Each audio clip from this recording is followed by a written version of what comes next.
able to see this. We're really appreciative of you and all the folks, your folks, for coming out and doing well, this. It's an honor to be a part of it and work with you and Jessica and our team at WBBZ, Chris Musial, Andy Smaczynski, Joe Malucci, Chad Marcolini, Tim Marcolini back at the station, and Rich Lee. We're happy to be part of this because the ag, as we talked about with Larry and Larry Brown in the first part of our streaming presentation, and you can back this up, Barry, the ag is the reason the fair exists overall. So the things we're learning about these animals, this is what the Erie County Fair and other fairs are all about. Right. It is all educational, the Erie County Ag Society. Again, education all the way through for the youth and for the public to understand how agriculture works and what March the purpose calves of here, this and is. for me, quite a logical winner. A heifer that just really overpowers the class with so much size and scale and mass to her frame. A heifer that's longer from end to end, and it moves on a tremendous set of feet and legs. Our second place calf, I feel a calf that more follows closely the pattern of my winner, a long frame dairy calf, a calf that moves out beautiful. A calf I give a major advantage in her tightness up through her crops, up through her front end, and our April calf here in third, our third place calf. A calf you just love the overall depth and sweep to her rib section. Just like to give her a little more length of frame, a little more stretch to her head and neck, getting her higher. But three really nice calves. Congratulations. Congratulations in our March calf class in the Ayrshire division. First place will go to Levi Wilcox, second Bentley Foster, and third Mulligan Palmerton. Now in the ring, we'll look for Class 1 March calves out of the Brown Swiss division. Entries from Garrett Hill, Caitlin Storer, and Blake Hill. So we just saw in that cattle division. March calves in the Holstein division will look for you in the holding area. Heather Woodis, Olivia Shawley, Addison Keverly, Brielle Kroll, Peyton Britton, Heather Woodis, and Julia Britton. This will be the first call for March calves in the Jersey division. First call, March calves in the Jersey division. So what Kirby's doing is getting some of the animals and their handlers in line, but is this the heifer calf division now? This is the heifer class, yes. The classes are divided up into 4 categories based on the birth dates of the animals. So the first class is animals born after March 1st of 2020. And so we'll go through all the different breeds that are here. The Brown Swiss are in the ring right now. And as we heard, as he gave the explanations of the previous class, what he's now looking at in the animal, are they long, stretched out? Are they going to grow into a nice dairy cow? Because the purpose of judging these, are they going to grow into the good dairy cow that can carry the udder, have the frame to then produce the milk, because that is the money maker of the cow. So this particular class is the Brown Swiss. These are Brown Swiss, yes. What we'll be doing is going through each breed at the same birth date. So we're going to have what we call the March calves of all the breeds we'll go through first, and then each breed will go through the same way. Now, as we've talked about, Barry, and the audience knows, I don't profess to know anything about animals except to appreciate them and enjoy the show. Is the Brown Swiss a breed that is common? Because I don't hear that name very much. Mostly in Western New York, you have Holsteins and Jerseys. Right. Now, again, in the dairy industry, you're generally, if you're in the dairy, you're brought up with a certain type of cow. That's what Grandpa had, you did, and whatever. And you learn what style you like for what features you like within your breed. A lot of times it's how your farm is set up. The Holsteins are the mass producer. They are the ones that produce the most milk. Jerseys don't produce as much milk, but their butterfat quality is higher. 3 Brown Swiss March calves here today, and kind of a close pair for me at the top. 2 very different kind of heifers. I'm going with the heifer to show me a little more balance, a little more spring, openness, a little more depth to that rib cage today. Take nothing away from our second place calf, a long frame dairy calf, a calf you love the extension to her head and neck, a heifer that moves out on a beautiful set of feet and legs. It is just a little more size and scale, and that length and extension up through her head and neck that takes over our pretty cut calf here in third. A calf that I think will have a tremendous future, needs to just catch up with these other 2, but congratulations. So Pat Lundy made his decision. Attention in the barns, we are looking for 2 entries from Heather Woodis for our March calf class in the Holstein division. And congratulations go to Class 1 March calves in the Brown Swiss division. First place will go to Caitlin Storer of Randolph, New York. Second, Blake Hill of Cattaraugus, New York. And third, Garrett Hill of Cattaraugus, New York. Now in the ring, we'll look for our March calf class out of our Holstein division. Entries from Heather Woodis, Olivia Shawley, Addison Keberly, Brielle Crow, Peyton Britton, Heather Woodis, and Julia Britton. Be a little hard following through the book. They're going to different breeds where they've got Ashers. It's throwing me a curve here, Barry. Barry. A curve in the book. March calves in the Jersey division. Second call, March calves in the Jersey division. This will be the first call for lineback March calves to ringside. First call, lineback March calves to ringside. So I'll rely on your expertise. This is the Jersey breed? This is the Holsteins. Holsteins, okay. The black and whites are the Holsteins. And again, these are all March calves. You can see as we watch through the different size, you can see these March calves of Holsteins. This will be the final call for Woodis to the ring with March Holstein calves. Woodis to the ring with 2 March Holstein calves. Born in March. Born March or April, yes. So they're at least, the way this works is generally they're at least 3 months old before fair season starts. County fairs would start in June or July with that. So you have the 4 calves. It's either born March 1st, June 1st, September 1st, or December 1st. Those are the 4 breakdowns of the classes when they're in the heifer classes. So the coloring, very consistent as we see, obviously, because it's the same breed. And Larry and I talked earlier in the show, if it's one thing to keep track as a judge, now it's even harder because the animals are starting to all look alike because it's the same breed. Right, they're all the same breed, they're all relatively the same age. So the judge is now then looking for the qualities he likes in an animal and then seeing if that's shown. So you can see the exhibitors now are a little more relaxed. Yeah. Because they're not being judged as the animal, but they still need to show the animal the proper way. That's why showmanship comes first. It teaches the youth how to show the animal, to set it up, to show the judge what he's looking for. Then when they bring them back for this, they have learned that knowledge of how to set the animal up for what the judge is looking for. Right. Now, it looks like we're adding a few other contestants in the same breed here.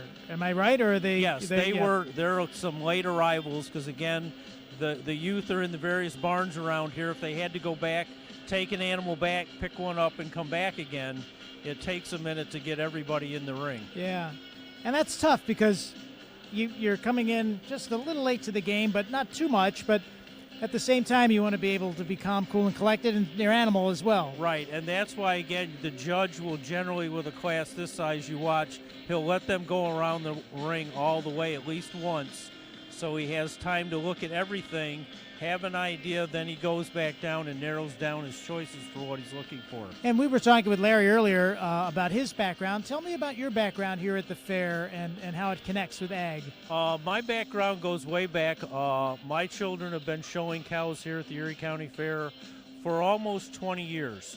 And my daughter and son-in-law still show cattle all over the country. My sons are involved in agriculture. So we've been coming here for years. The atmosphere is a family atmosphere. My daughter and Kirby Dygert, that's doing all the announcing, were roommates in college. Kirby was in my daughter's wedding. The connections that you make over the years, my kids all showed against the judge, Mr. Lundy, over the years when he was younger. Really? Yes. Yeah. So it is, as you get into this and start showing not only here in Erie County, it can take you to state fair, regional shows, all the way to the World Dairy Expo in Madison, Wisconsin. Once you get the hang of it, have the right type of cattle, and the connections are made are lifelong connections. I can see that with everything at the fair, not just with ag, but even with other vendors and other places at the fair. It really becomes a family. Yes, this is the atmosphere that the Erie County Ag Society has created. It is a family event. That's how it started years and years ago, of people getting together and it's grown into one of the premier things in Western New York. Yeah. So the animals are now lining up. Yes, he's gone through, and his first glance, he's looked at all the animals, seen the ones that he likes that have the type of qualities he's looking for as a judge. Now he'll bring them in, line them up, he'll go through and look at them again, and then he will make his choice for placing them all throughout the class. Well, and you've got various ages of the young people because some of the peewees are back. Yes, they're back because, again, if it's their animal, and again, the animal is being judged. Right. And this is, again, one of the great things about showing animals and doing and whatever. It's not the showmanship was within your age group, but now you get into showing the animal, and a 9-year-old could be in there, compete against a 20-year-old with the animal, and it gives them the confidence of going up against all sizes. Then as they get older and you get into an open show, you can have people showing cattle from 9 years old to 80 years old in the ring. Right. And that's what creates the camaraderie and the good feeling in the dairy industry, is everyone's there to help one another. So we're looking at the jerseys. These are Holsteins. Holsteins, sorry. Holsteins, yes. And what are the other breeds that we've got coming? We've had Ashers in already and Brown Swiss.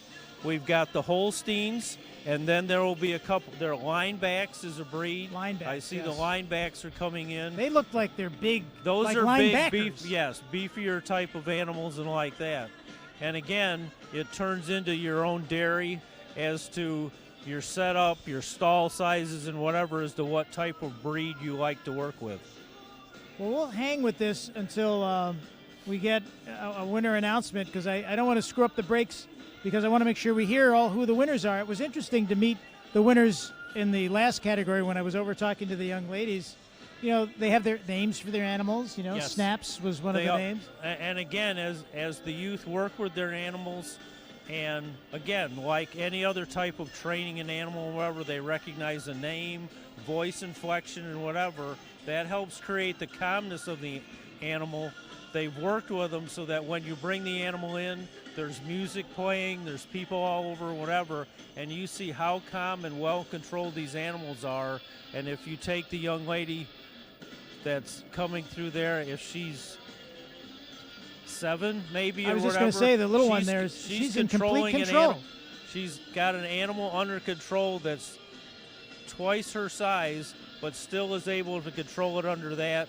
The confidence that it builds in our youth as to what they can do, and everybody's here to help. And that's what you tell everybody at the fair. If the fair were to be happening, you would be talking about that to the people that visit you here. Right. And again, the education part of, we're all here to answer questions. You know, if you haven't grown up with it, you're not sure as to how it works, why things are done Right. a certain way and whatever. And that's what we enjoy about the fair, and again in doing this, of letting the public know what agriculture is all about. And that's why there's over 1 million in attendance that come to the fair, because they learn, Barry, you know, like I do. You learn about the different things. And last year and the year before with the maternity ward, you saw live birth. Yes. Unprecedented. We have been doing that for a number of years in our smaller building, went to the larger scale. It is, again, something that people normally don't see. And we enjoy bringing it to the public, and again, in doing it, showing them how we do it. Well, a tremendous class of March Calf class here in the Holstein breed. Easy, very logical top 2 for me today, and I give the advantage to the winner today. Just her overall mass, her spring to her midsection, overall balance. 2 beautiful legged heifers here to start the class. 2 heifers with beautiful flat square rumps here. They just use a little more size and scale, a little more mass, and I prefer the way they move out on their feet and legs in this calf here in third. Calf in third, a very feminine calf, a calf you love through her extension up through her head and neck, and that's her main advantage over our calf in fourth. Fourth over fifth, prefer the way she tracks out on her hind legs today, viewed from the side and from the rear, but take nothing away from our calf in fifth. Fifth over sixth, a little more mass through her front end, a little tighter up through her crops, a little neater through her chine here than our calf in sixth, but a beautiful class. Congratulations. Kirby will give us the names, I hope. Here she comes, Kirby Digert. Congratulations in Class 1, March Calves in the Holstein division. Your first place will go to Addison Keberly of Elba, New York. Second, Heather Woodis. Third, Peyton Britton. Fourth, Brielle Kroll. Fifth, Julia Britton. Sixth, Olivia Shawley. And seventh, Heather Woodis. All right, well, Barry, on that note, we're going to take a quick break, and we're going to come back with another breed, right? We'll be here. All right. So we'll be back, and we'll find out what's happening here at the Showplex in just a minute.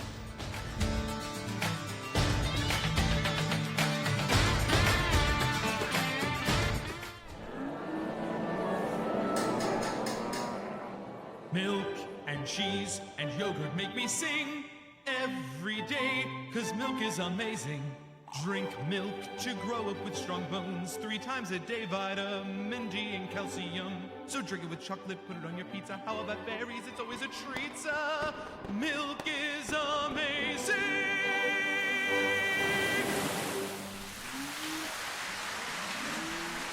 Show me a fillet, show me a strip, a Russell's cut, a ribeye, or a crab dip. Come dine with me just right. Where would you like to have dinner tonight? Russell's, of course, Russell's, of course. Where would you like to have dinner tonight? Russell's, of course. Be my guest and let us do the rest.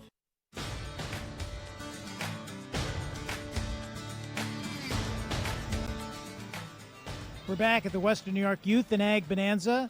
Barry Flansburgh is my guest, and your co-host with me, Barry, for the next couple hours. You ready for the challenge? Yes, indeed. Away we go. We've got 2 March Jersey calves in the ring right now. Our judges already picked how we would like to place them first or second.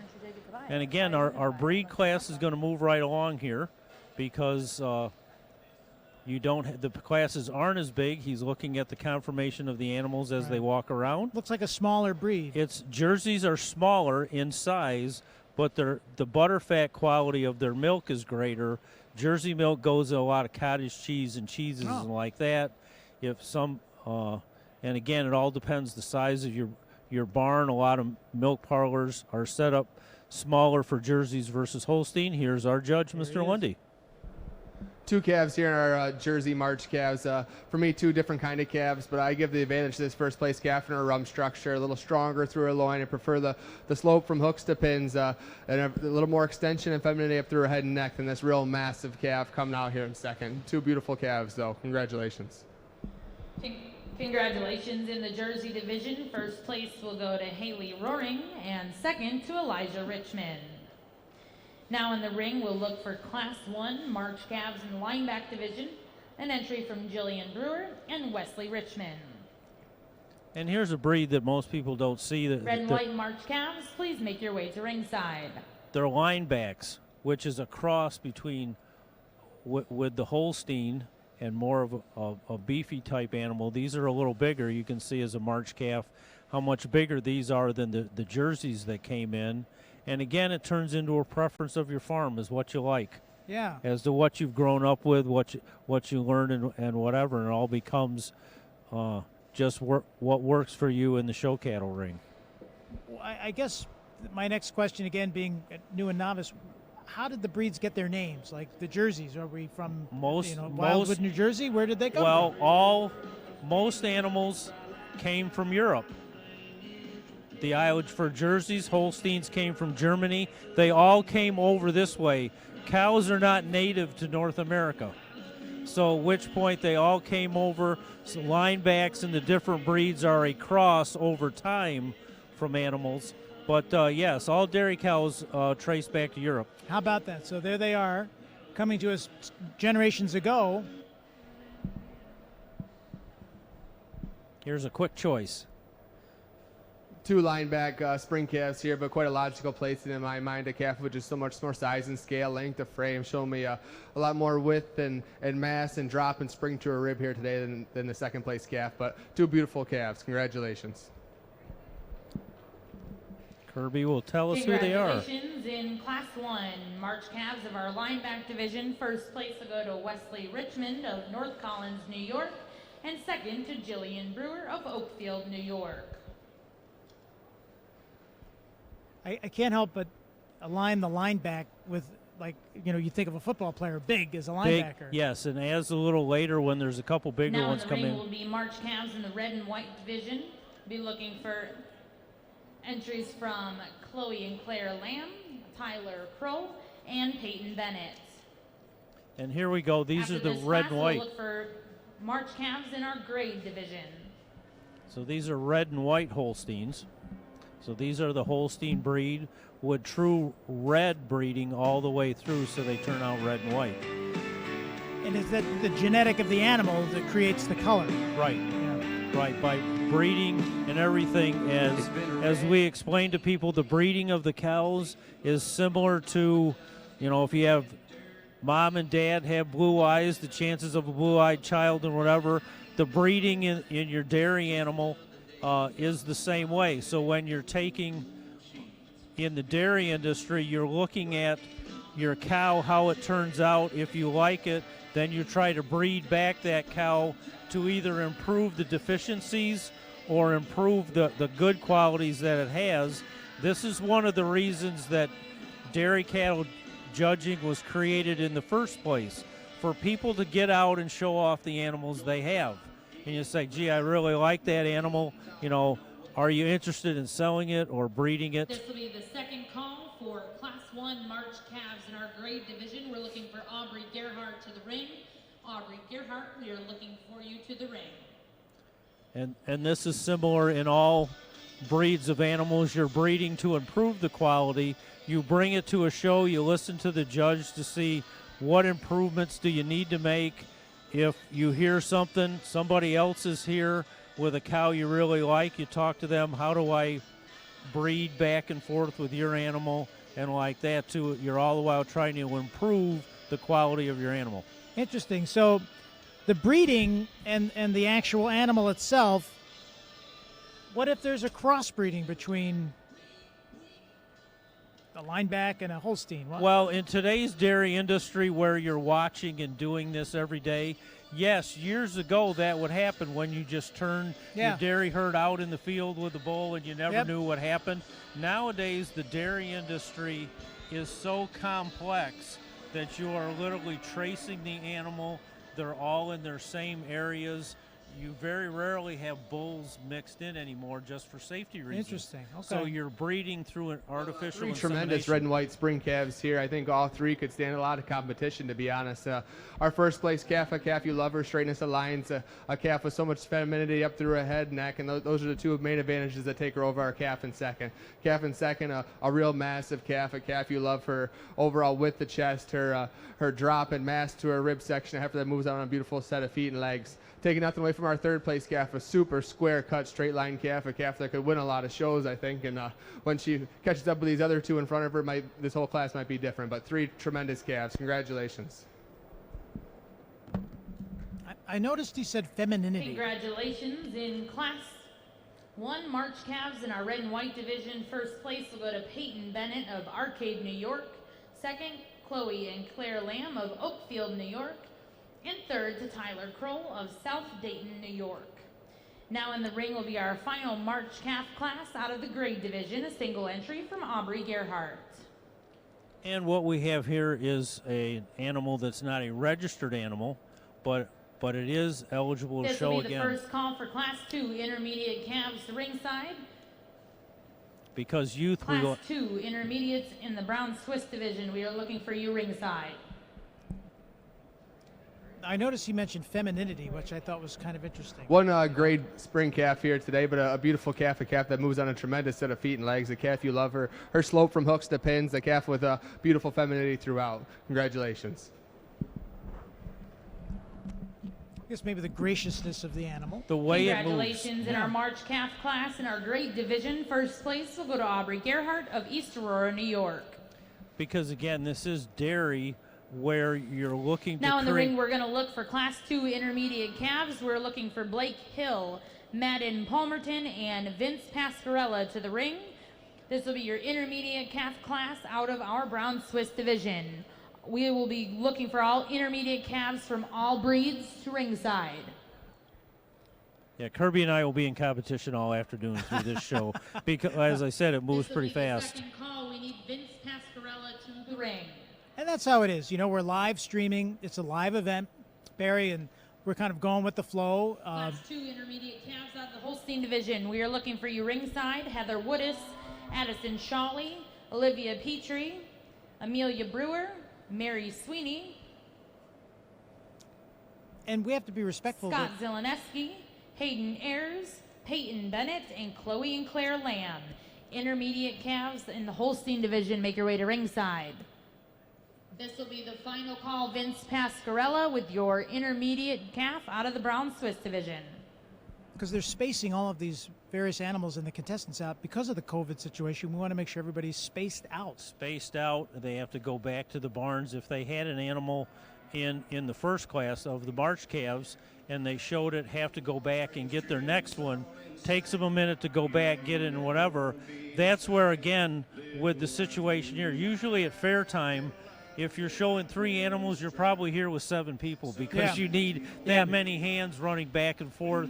This is a little bit slower because it does take a little more time where, again, showing cattle and everything is a family event. Everybody comes, everybody helps, Sure. and whatever, which is, for us, important to have the kids to have that opportunity every year, and why here at the Erie County Ag Society we wanted to do this year, fitting in all the rules to get it done, and then being able to, for you folks to come in and stream it out there so that those who can't come can still experience it. And we're all experiencing it together. I know a lot of grandparents are out there watching on Ustream, and we welcome all of you. If you're just joining us, I'm John DeShulo with Barry Flansburgh. We're here at the Showplex. What breed are we looking at now? We Barry? have the brown Swiss calves in here. These are December 1st animals. So you can see size-wise they're getting bigger. The judges here are looking to see their size, is their body growing proportionately at the right age group and stage, then looking at the animal. Final call for Class 2 intermediate calves in the Holstein division. We need you in the makeup area. Heather Woodis, Addison Shawley, Olivia Petrie, Amelia Brewer, Mary Sweeney, Scott Zeleneski, Hayden Ayers, Peyton Bennett, and Chloe and Claire Lamb. 3 really nice calves here in our brown Swiss winter calves, and the top 2, especially for me, kind of a close placing, but this first place calf just out horses this second place calf. Just so much more frame, so much more width all the way through. A heifer that moves on a beautiful set of feet and legs. Taking nothing away from our January calf here in second, a calf that's very, very complete, very balanced, a calf that just uses her overall femininity, her drop to her rib, her overall angularity to get over our calf in third. But 3 really nice heifers. Congratulations. You can hear some of the key points. Congratulations in Class 2 intermediate calves out of the brown Swiss division. First place will go to Madden Palmerton of Delavan, New York. Second will go to Blake Hill of Cattaraugus, New York. And third to Vince Pasquerella of Cattaraugus, New York. But you're right, I haven't heard. Now in the ring, we're looking to start our intermediate calf class in the Holstein division.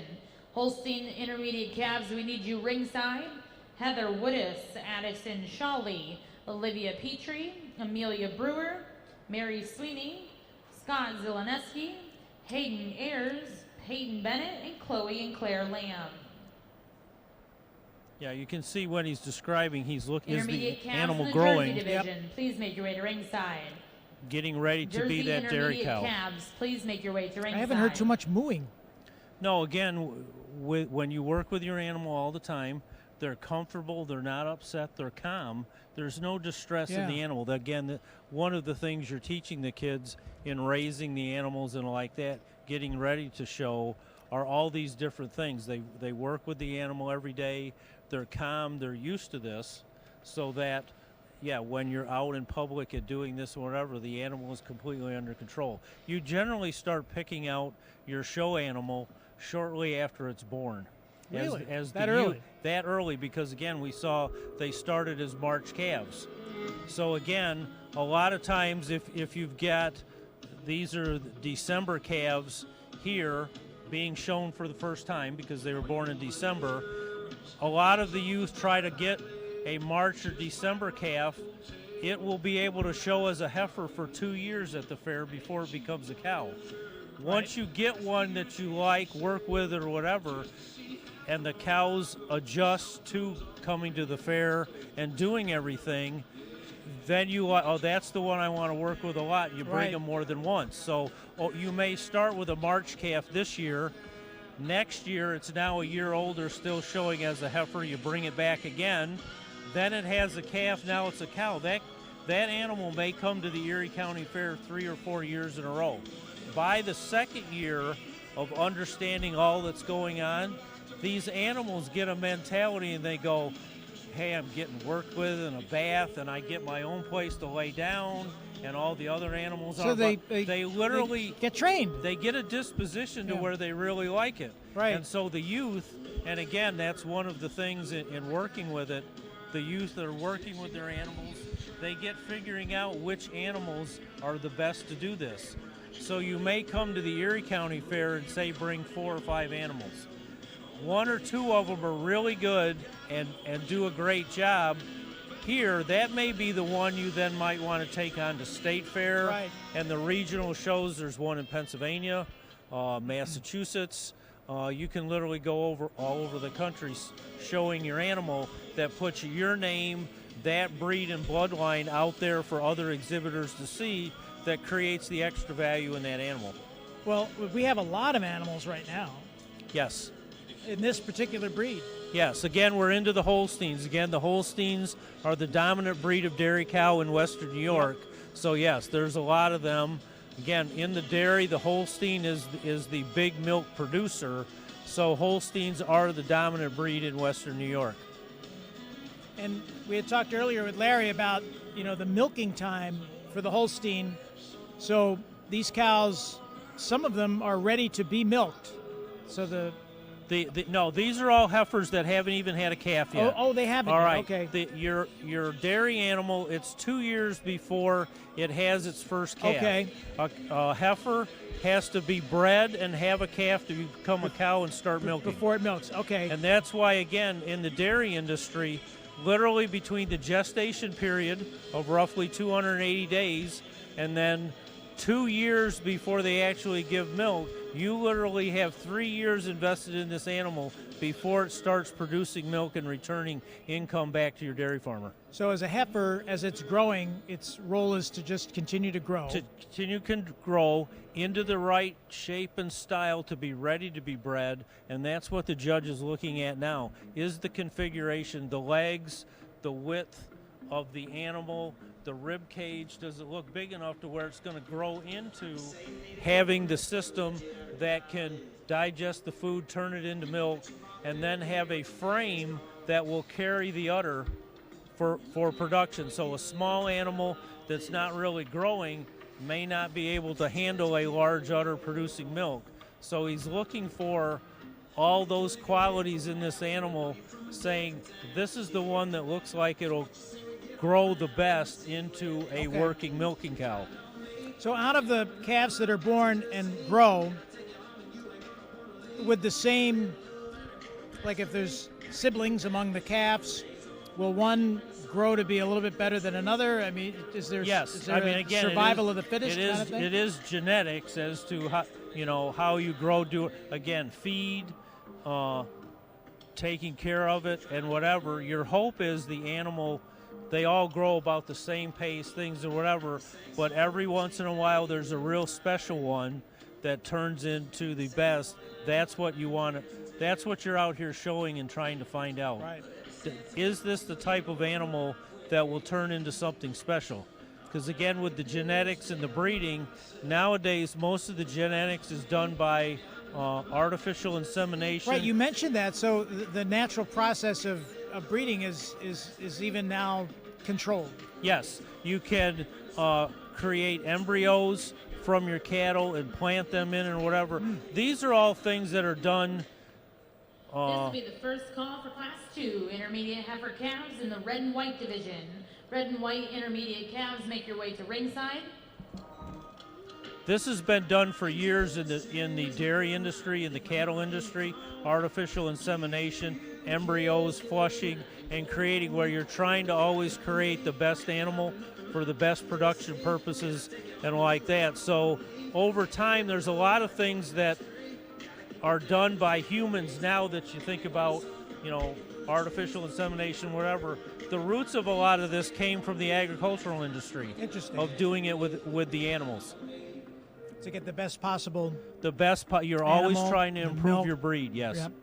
Because with the genetics, record keeping, and everything, you may have a cow that gives, say, 100 pounds of milk a day. You can literally genetically know what you're going to get out of a cow 3 years from now, even before it's born, to give you an idea of your production capacity in the future versus I don't know. Nowadays, it's if you've got a cow in your herd that's producing 100 pounds of milk a day, and it goes out of the herd, you want to replace it with one that's producing the same to keep your level of income the same.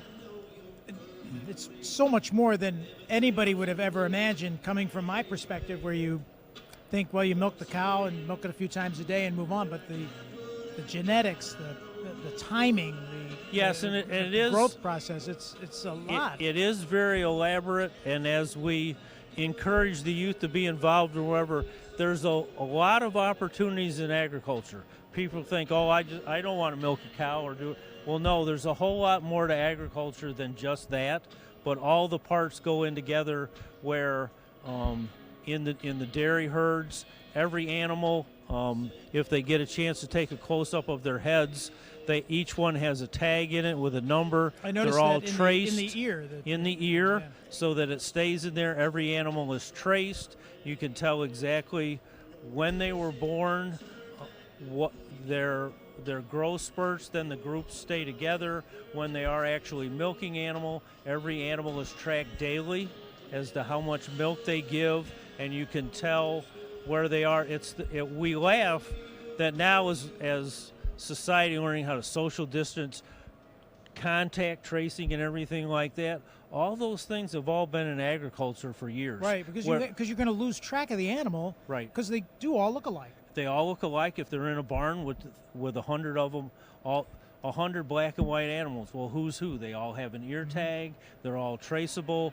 Holstein cows are just like snowflakes. There's no two Holsteins with the exact same markings. Really? So the colors you see on the animals, even though they're black and white, but if you look through, they're all different. They're all different. That's really neat. The only time, and even with the Jersey breed being brown, there are different shades of brown with some white spots thrown in and whatever. So again, everything is traceable. You're tracing that animal from before it's born all the way through milk production and the whole thing. So this is what the youth are learning all the way through and having to work with the animal year round. Is it unusual for a farm or dairy farmer to have various breeds in their mix, or do they generally have one particular You generally stick with one breed for feeding purposes and whatever, because every breed has their own kind of style of what you eat and whatever. And we talked about that earlier. If you mix them up, then it's too hard to feed, because again, most dairy farms have hundreds of cows, not 4 or 5, but hundreds or thousands. Yeah, one of our sponsors is Clyde's Feed, and we talked about that the animals just don't go graze. They have a diet, if you will. Right, they have a diet.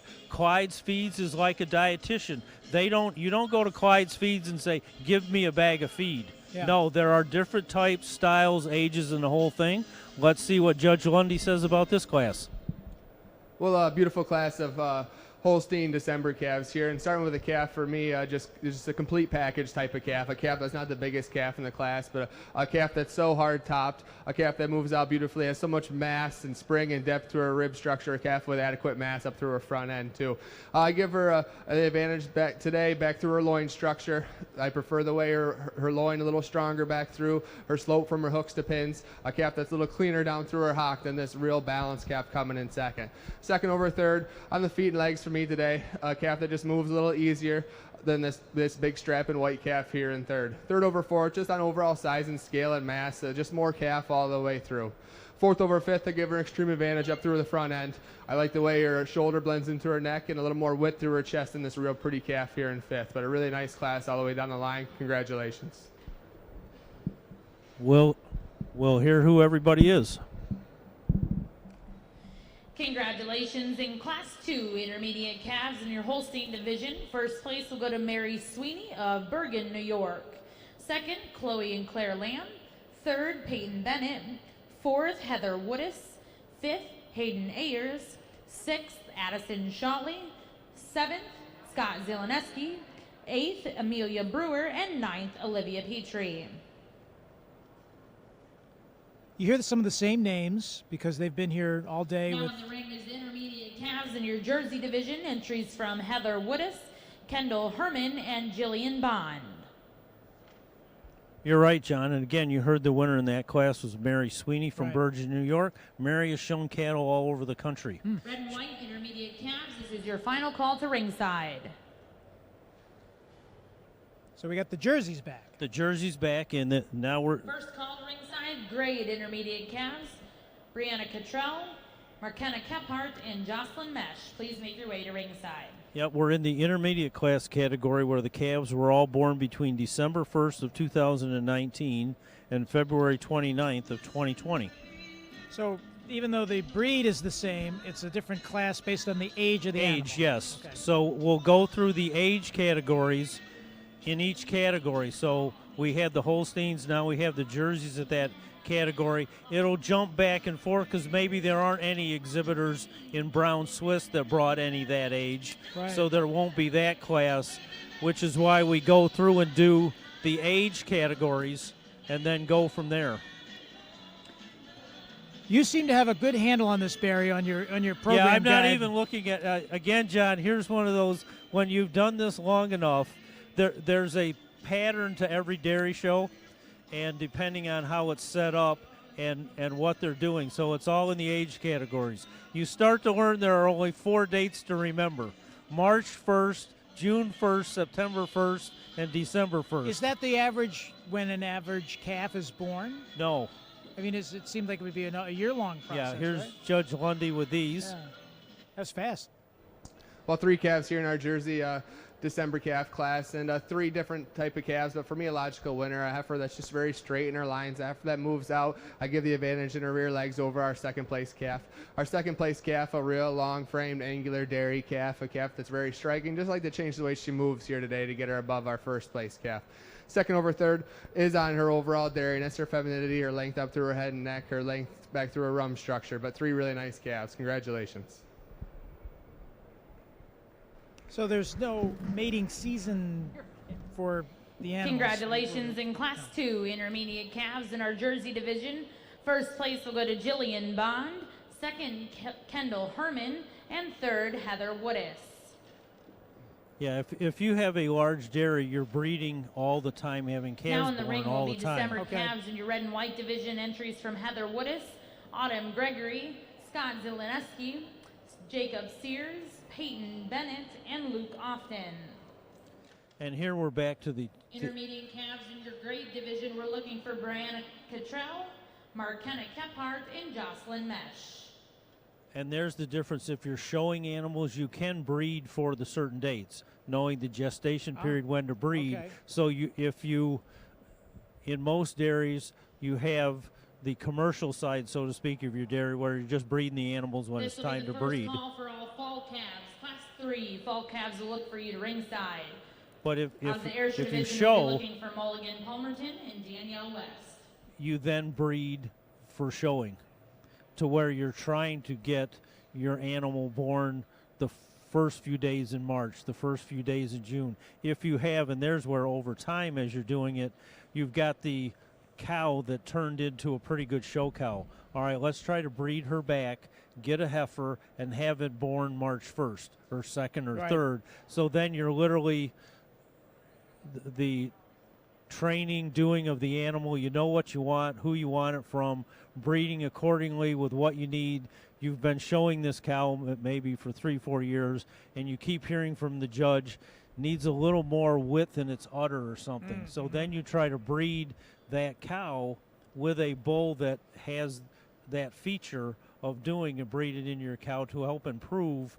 The next thing that you kept hearing was maybe the one thing that kept you always came in 4th in your class because the judge kept saying didn't like this or that. Then you try to breed that to improve it to have your next animal show even better. Interesting. So all of that is calculated and discussed and mapped out based on. And you're mapping years in advance almost, and it does.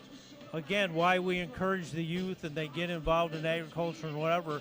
And over time, you learn that and you carry that into, if you do go into production agriculture and like that, to do with everything. And it is very interesting to where it teaches, it's just not about today. What you do today may help you 4 years from now in showing or in anything you do in life in general. Think ahead of, don't get so wrapped up in today that you forget about. It might get better 3-4 years from now. What class of breed are we looking at now? Here? We're looking at the red and white Holsteins. And I think it's God's wonderful way. They're either red and white or black and white. Right. One of the fun things we like to do when we're here at the fair with the maternity ward, because again, you can take a red and white cow and breed it with a black and white bull, and you might get a black and white heifer. Interesting. And okay. it's always interesting to do that at the fair, going, well, there's, we've got a red and white cow. What color do you think is going to come out? Well, not if they don't know who it was bred to, you could do, because again, breeding is everything as to what you're doing. Now there is an animal here that feels a little stubborn, doesn't want to move. Right. And again, that may be an animal that they didn't use for showmanship because it doesn't lead well. Right. But its configuration is very nice for just showing. So it may be a little stubborn for this. And again, the young lady has probably seen that, yep, I got 4 animals I brought. Yep. This one's a really good red and white heifer in classes, but it would be absolutely horrid in showmanship when you need to lead it around or whatever. So that, again, is what the youth are learning, to work with their animals, make those decisions before you come to the fair to do and in this case, he's lined them up, and it does appear that he will probably place this heifer second, even though it leads absolutely horrible, because he's judging the animal, not the exhibitor, as to how it moves. Very different than what we saw when Larry was here and how things were rolling along. Yes, and that's why there's the two different types of things. The youth, number one, first learn how to lead the animal appropriately, and they get judged. Then you come back, and in this case, with the way that red and white animal leads, might have been last in showmanship, but now it looks like it's probably going to be third in this class and whatever. And that's why I think we see so many of the same names, because they brought in their different animals based on the different dynamic. You start any kid you talk to falls in love with probably one animal that's the perfect showmanship animal. Right. And they may, and again, in showmanship, why you saw so many different sizes of animals. There were some milk cows in there and heifers and the mix, because maybe that milk cow, they've shown that animal in showmanship for 4 years in a row, and it leads like a dream. It's a push button, you get on it, and that animal knows what to do without even asking, and the animal literally learns to know what they're supposed to do. Yeah, well, it's like being trained, yes. Acclimated. I noticed when we talked about the animal being a little stubborn, and these animals are 3 times the weight of the young people that are leading them around. I've seen where horses can, get up on their legs and could potentially harm somebody if it's not right. Doesn't seem like that happens with these animals. They seem, even though they might get a little stubborn, they're not. They're stubborn. Their disposition is not designed to be wound up. Yeah. A dairy cow is designed and bred to eat, sleep, and give milk. Right. In the first 2 years, they're designed to eat and sleep and grow.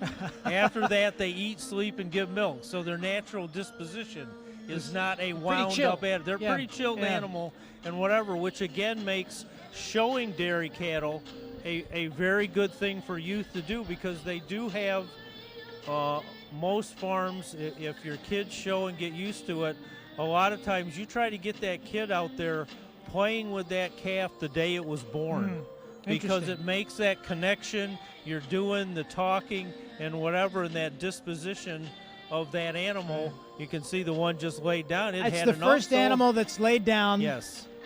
It just decided, I need to lay down. I've had enough, because maybe that animal was here a couple hours ago doing showmanship. Right. They took it back into the barn, fed it. It got all relaxed, ready to go to sleep and take a nap. And the young man came back and said, "Hey, wait a minute, we got to go back and go down to the ring and go around." Yeah. It got up and away it went. But again, you can see in working with the animal how easy the animals are to take care of. Yeah. Well, I'm glad here it we got go. up. Well, another really nice class here in our red and white intermediate calf class. The calf that comes to the top of the class for me, just the most balanced calf. The calf that's the most correct overall. Maybe not the flashiest calf, a calf that may be a little chuffy today, but for me, the best legged calf in the class. And uses her advantage in the feet and legs, a little more mass and width up through her chest, up through her front end than this pretty dairy calf coming in second. Second over third, just a little more feminine up through her head and neck. A calf a little longer from end to end than this big ribbed balanced calf in third. Third over fourth, for me, a major advantage in her feet and legs. Fourth place calf, a calf that's very striking, a calf you love the femininity, the calf you love the length through her head and neck, her squareness through her rump, her balance through her midsection. Just really like to change the way she moves out here today, get any higher. But she does use that overall angularity and femininity to get over this calf in fifth. Fifth over sixth, the calf just showing me a little more balance, a little bit more mass, a little nicer up through her front end of this calf in sixth. But a really nice class. Congratulations.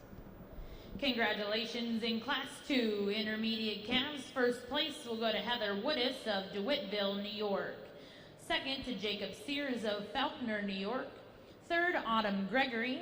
Fourth, Peyton Bennett. Fifth, Scott Zielinski. And sixth, Luke Often. Now in the ring will be Class 2 Intermediate Calves in our grade division. Entries from Brianna Cottrell, Markenna Kephart, and Jocelyn Mesh. All right, so Barry, as we get ready for the next group of animals, the next breed, Calves in the Ayrshire division, please make your way to ringside. we're going to take a short break, okay? We're here. We're not going anywhere. We're not going anywhere. Today, Barry said it, make your and way I to believe it. ringside. We're here from the Showplex in Hamburg, New York, at the Western New York Youth and Ag Bonanza.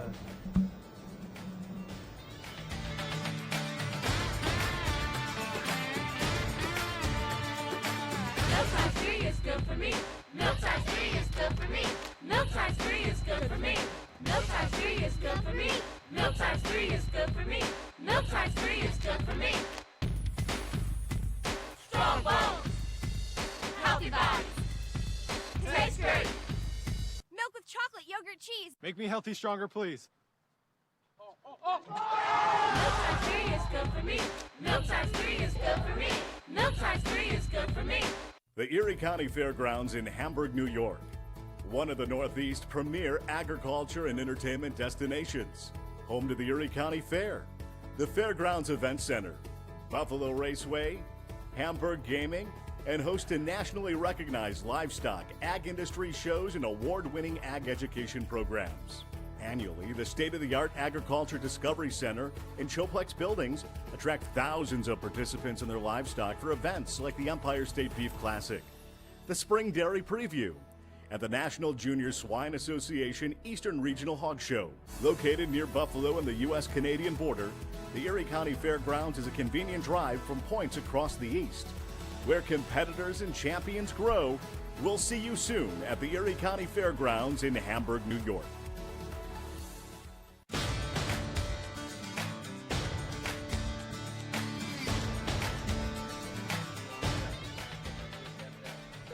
Beautiful set of feet and legs, showing me the most balance and depth of rib with the chest. Taking us away from our second place calf. The second place calf, a very massive calf. Just like for me today, clean her up through her head and neck. A little more femininity, a little more drop to her rib section here to get her above the first place calf. Second over third, just in that overall mass, that overall size and scale, length of frame. But three really nice calves. Congratulations. Congratulations in Class 2 Intermediate Calves. First place will go to Brianna Cottrell of Holland, New York. Second, Jocelyn Mesh. And third, Markenna Kephart. Now in the ring, we'll look for senior calves in our Ayrshire division. Entries from Mulligan Palmerton and Danielle West. Fall calves in the Brown Swiss division, make your way to ringside. Fall calves in the Brown Swiss and Holstein divisions, we are looking for you ringside. What we just saw go out of the ring, John, was the grade animals, where most of these animals are registered, but some farms don't have all registered dairy cattle.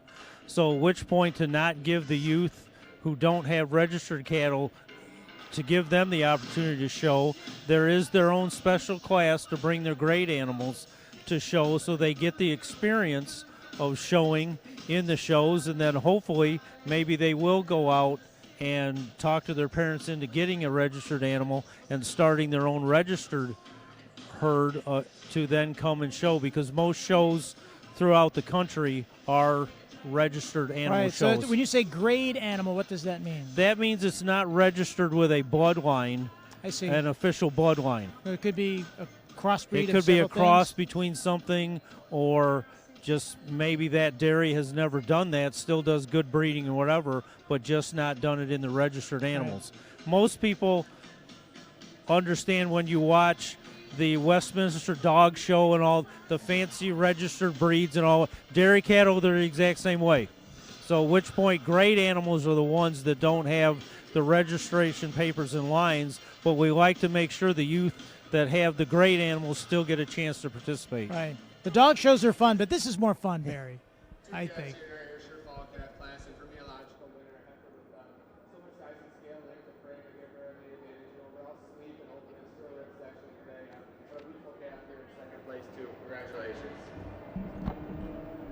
Congratulations in Class 3. Fall calves in the Ayrshire Division. First place will go to Mulligan Palmerton of Delavan, New York, and second to Danielle West of Cattaraugus, New York. Now in the ring will be fall calves in your Brown Swiss Division. Entries from Tori Hitchcock and Autumn Gregory. Ayrshire has a British. Holstein fall calves, make your way to ringside. Holstein fall calves, please make your way to ringside. British flavor to it. Right. All the breeds This of will be animals. the final call for Autumn Gregory. Autumn Gregory, we are looking for you to the ring with your Brown Swiss fall calf. Because dairy cattle came over on the Mayflower and everything after that to then establish itself in this country. It is an interesting piece in doing the research to learn that, because it would feel like, just like buffalo or, endemic to the Wild West, you would think that cows would be as well. Yeah, but not the case. No, not the case. Dairy cattle are domesticated animals, as to where they have to be taken care of and whatever. They cannot survive in the wild because a dairy cow needs to be milked twice a day. Somebody has to do that. Right. Beef cattle can roam, nurse, but then they stop producing milk shortly after their calves are born. Dairy cattle are bred to when they give birth, that's when they start giving milk and go straight through. So, and that's all their life. That's a dairy cow has its first calf roughly at 2 years of age. It has to be bred back every year to have another calf to keep producing milk. So at which point, after about 60 to 90 days after giving birth, the cow is bred back again to give birth again. The last roughly 60 days prior to having a calf, that cow stops producing milk altogether. Gotcha. So the birth cycle is what keeps the milk cycle rolling on. Keep Okay. going. So the first 2 years, the animal is growing, getting ready for that point, gives birth, starts producing milk, at which point somebody has to milk that cow at least twice a day. Have you milked cows, Yes, Barry? I have. Yeah, many times, I bet. Right? Many times, and that's why I am in government work right now and whatever as to where. But yes, it is an everyday event. It doesn't stop. A dairy cow does not know that it's Christmas, New Year's, or that something's going on and whatever. Why agriculture is a 24-hour-a-day job, and why people didn't realize it, but through the COVID pandemic we're going through and wherever, guess what was considered essential? Agriculture. Absolutely, and farmers because that's and an transportation, everyday thing. You couldn't say, well, I got a quarantine, can't go out to the barn for 3 months. No, I'm sorry. It's an everyday essential job around the clock. So what are we looking at out here We now? have the Brown Swiss out here. We're now up to another age group. These are animals born between September 1st and November 30th of 2019. You can see the Brown Swiss are a larger bone type animal. They are larger generally in mass than a Holstein when they're fully grown. I have to admit, I've never heard of this breed, the Brown Swiss. They're not that prevalent in Western New York, Okay. but in certain parts of the country, yes. Brown Swiss are quite prevalent. And again, it's all in what you grew up knowing. So if you grew up with Holsteins, it's really hard to go out on your own and do Brown Swiss because you don't know the history of what they eat, how their cycles and what they like to do. As to, it's a learned knowledge of Yeah. what breed you're brought up to, So and then switching. what I'm learning is a cow is not a cow is not a cow. A cow is It has its has own its own- features, its all own the things breed, you yeah. have to do depending on the breed, what it is Yeah. you're looking to do in the end. and domesticated. Yes, they Yeah, are really, a yeah. domesticated animal. They do not. Really nice brown Swiss fall calves here. Starting with the calf, just a little more my kind, a little cleaner cut, a little feminine up through her head and neck, a little cleaner down through her bone here today than this real massive calf coming in second. Calf in second, you really admire for overall her frame here today, but just like to clean her up all the way through, a little more femininity throughout, change the way she moves here today to get above this first place calf. Congratulations.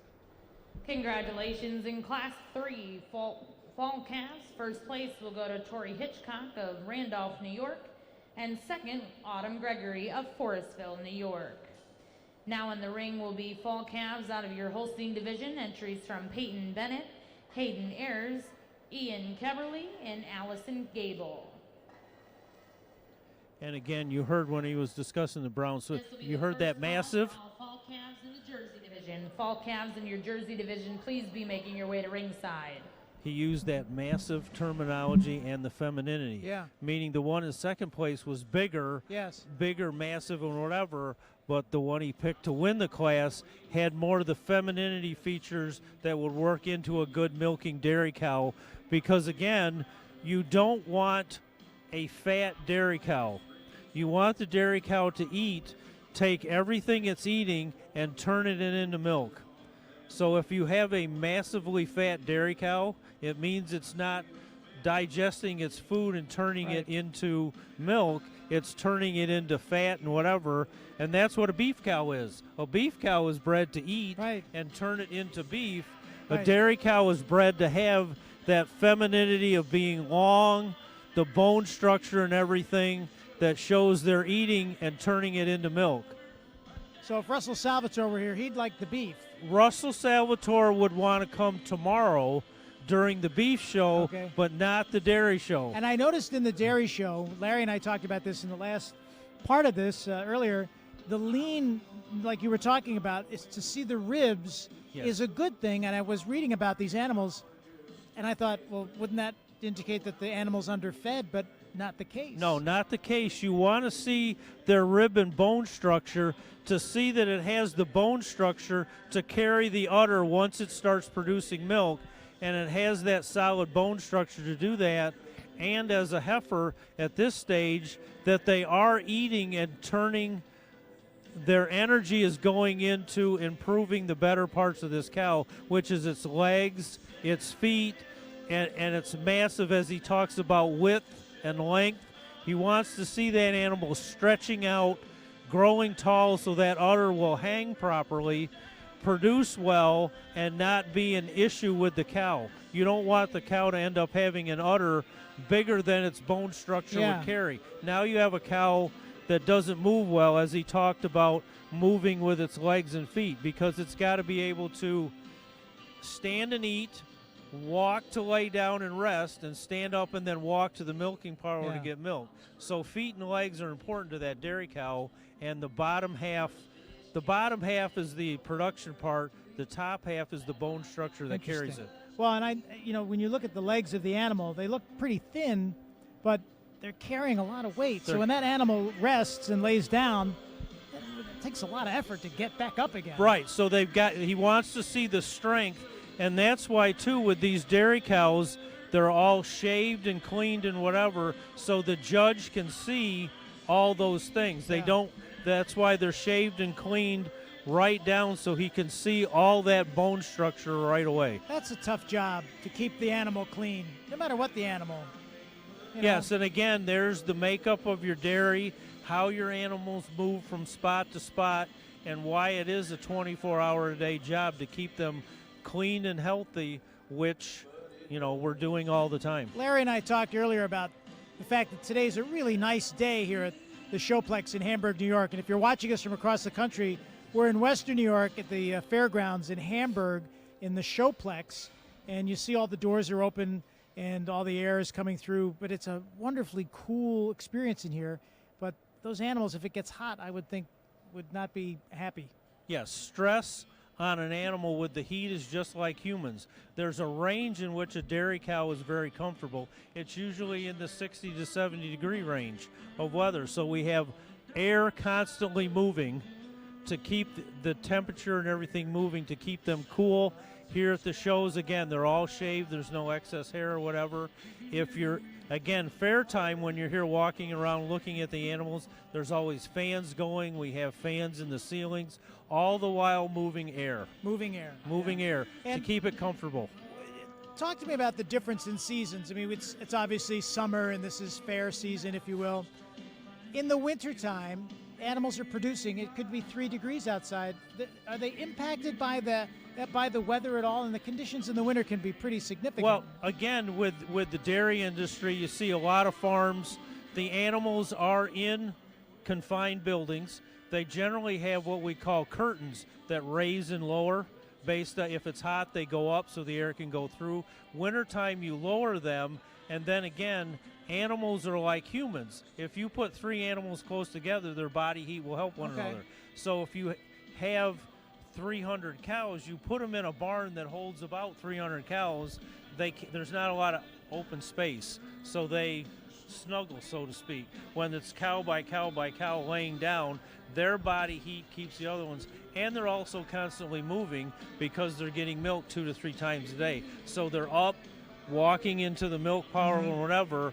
Then your job at the dairy is how do you keep the outside weather away from the animals to keep that temperature the same. Here's our judge. Well, 4 fall calves here in our Holstein fall calf class, and 4 really nice calves, but for me the top 2 are a close pair in my mind. Our first place calf, a calf I just give the advantage in overall mass and substance, a calf that's got so much more drop and sweep to her midsection here to take her over this beautiful cut calf here in second. Second place calf, you love her femininity up through her head and neck, a calf that I give a major advantage in how she moves out in her hind legs today over our big framey calf here in third. Third over 4, just a little more size and scale. Like the way her head and neck blends into her body wall, a little more length through her head and neck here than our 4th place calf. But 4 really nice calves. Congratulations. Again, he said the big and framey. Class 3 fall calves in your Holstein division. First place will go to Ian Keberly. Second, Hayden Ayers. Third, Peyton Bennett. And 4th, Allison Gable. Now in the ring is Class 3 fall calves in the Jersey division. An entry from Morgan Holcomb, Jillian Bond, Natalie Burrows, Madden Palmerton, Danielle West, and Emma West. And here's a good example. These are the jerseys, same age, born. Fall calves in your milking shorthorn division, please make your way to ringside. But also fall calves in the red and white division, please make your way to ringside. But jerseys are a naturally smaller framed animal, but their butterfat quality of their milk is higher. So at which point you can see just the size difference between the Holsteins that were just here, the exact same age. The big difference. Yeah. Big difference. But it's what is the end product the Jersey breeder is looking for. Yeah. They're looking the high butterfat quality, which the Jersey may not produce as much milk, but the quality of the milk is better. The dairy farmer gets paid on volume and quality of the milk. So you pick which one you want, depending on if you've had a Jersey farm for years, your stalls and everything are generally a little smaller to meet the Jersey cow, so the Holstein wouldn't fit in your barn. So you do and adjust accordingly what you're used to, what you know, what your facilities do. It's not a one-size-fits-all. No, it's not a one-size-fits-all, which is what's kind of neat about the dairy industry is there can be various ways to operate a dairy, and none of them are wrong. We've talked about the dairy industry. Larry and I were mentioning how it's changed over the years. You know, the price of milk and, you know, that's certainly competitive and technology. But the dairy industry, by and large, in Western New York is a major industry. Is a major industry, one of the biggest industries in Western New York that most people don't realize is here. The amount of milk, if you look around the dairy co-ops and everything that are in Western New York, Hood Dairy is in Batavia, a huge enterprise, upstate farm, supplying milk not to just Western New York, but all of New York and even farther. The milk produced in Western New York goes all over. And that's interesting to note because, you know, when I came here, the automotive industry, the steel industry was going through many, many changes in the 1980s. But you never heard much about the dairy industry because it was just like it is now. It keeps going, and there are things that happen, changes obviously, but when you look at the way Western New York is situated, it's a very rural area, and you know the land we're talking about close to Batavia, more room for certain cow breeds to go and graze, whereas maybe in Chautauqua or parts of Erie County, it's a smaller farm. And whatever. What is interesting, if you think about it, Western New York has one of the greatest things in the world that we all complain about, the weather. Because we have seasons, we have moisture. Look at the places in the country that have drought. Yeah. We don't have drought in Western New York. We just have snowstorms and rain. Right. So we have changing environment that's able to grow crops, doing whatever. We also, if you think about it in this day and age, we are within a day's drive of Chicago, New York City, Toronto, metropolitan areas that need produce and agriculture. And we feed all those areas for sure. We feed all those areas, and that's why we like to celebrate it here at the Erie County Ag Society. Agriculture in Erie County in Western New York is very prevalent and something we should be proud of. And the youth is what we're celebrating here, the Western New York Youth and Ag Bonanza. And we're going to get in another quick break here, my friend Andy, as we move forward. And then we're going to hear from the judge and see what he thinks of this particular breed. I'm with my good friend Barry Flansburgh, and we are here in Hamburg, New York. You're watching us live on Ustream and WBBZ.TV. The Youth and Ag Bonanza is coming right back.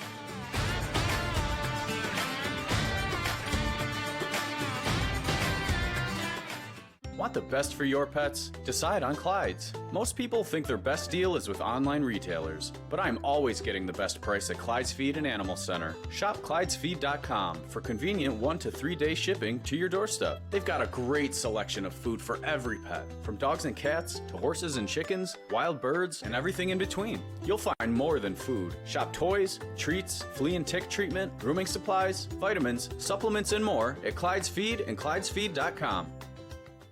Hello, I'm Ross Salvatore, wishing all the youth competing in the Ag Bonanza good luck. I'm sorry I can't be with you in Hamburg. Remember, hard work and good showmanship pays off. I hope to see you and your families soon at Russell's Steaks, Chops, and more.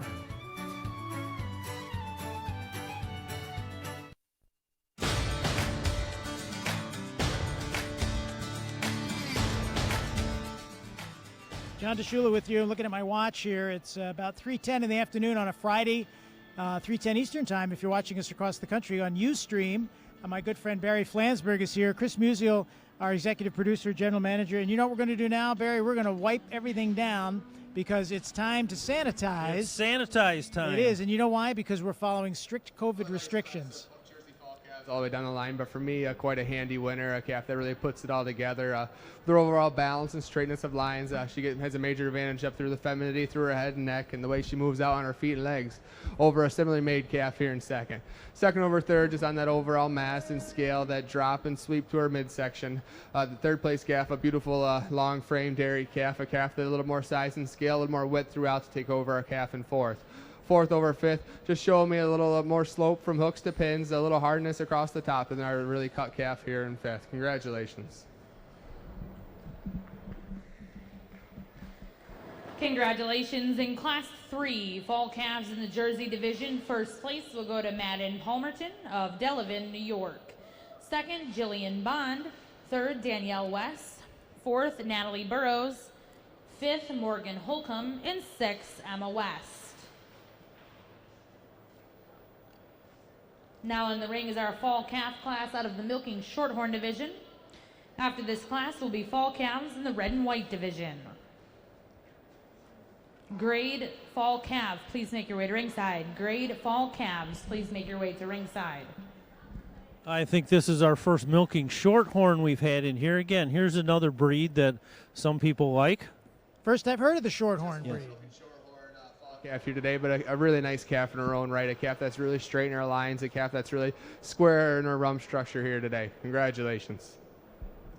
Congratulations. In Class 3, fall calves in the milking shorthorn division. First place will go to Madeline West of Gowanda, New York. So again, a breed that you don't see much of. A breed Now you in the don't ring see will be much your of. fall calves in our red and white division. An entry from Heather Woodis and Ryan Hamilton. So what breed are we looking at now, Barry? Grade fall calves, please make your way to ringside. Leslie Mesh. Your red and white Holsteins are coming in again. All right. Now And again, we're going up in age class. this is still the same age class as the jerseys and the black Summer and white yearlings. Holsteins. This is your first call to ringside. All summer yearlings and all of our breeds today, please make your way to ringside. Ayrshire Class 4, summer yearling Ashton Wilcox. Please be at ringside. It is a little more confusing today because we have all the breeds here. Generally, when we have the fair, the first half of the fair, we have the Holsteins and red and whites here. The second half of the fair, we have what we call the color breeds, which would be the Jerseys, the Ashires, the Brown Swiss, and like that. Because there are so many Holsteins in Western New York, we literally split the fair in half to where half the Holsteins come the first half, color breeds come the second half, so that we have enough room to bring them all in. Well, it's confusing to me every day, Barry, Yeah. so you're helping me greatly. It is quite the enterprise because we have, if there's people out here who come to the fair and they Leslie Mesh, we are looking for you ringside. Leslie Mesh, we are looking for you ringside. sometimes you come to the fair on Tuesday and you wonder where the animals are. Well, that's changeover day, meaning a Monday night, Tuesday morning, all the Holsteins and animals come out. And again, something we've done here at the Erie County Fair forever, not just because of things this year. We have a changeover night where we clean and disinfect all the barns to do that. So again, these are all practices agriculture's been doing for years that are just becoming prevalent now to the rest of the public. I remember that last year being here at Two red night. and white fall calves here today. Two very different kind of calves. I'm giving advantage to the one I feel is a little more extreme in her dairy character. A heifer that's showing me a little more femininity up through her head and neck. A calf a little more size and scale. Taking nothing away from our second place calf. Second place calf, a really balanced calf, a really square rump calf. Maybe we'd like to change the way she moves here today and give her a little more femininity up through her head and neck, but a really nice calf. Congratulations. Congratulations in Class 3 fall calves in the red and white division. First place goes to Ryan Hamilton of Castile, New York.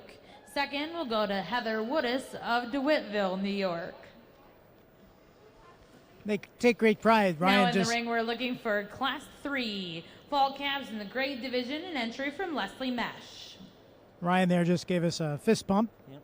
That means a lot because they're really dealing Class with these 4 animals summer day to yearlings. day. All summer yearlings, we are looking for you ringside.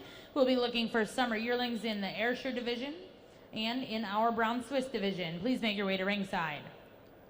So, and that's why we felt it was important to do this for the youth.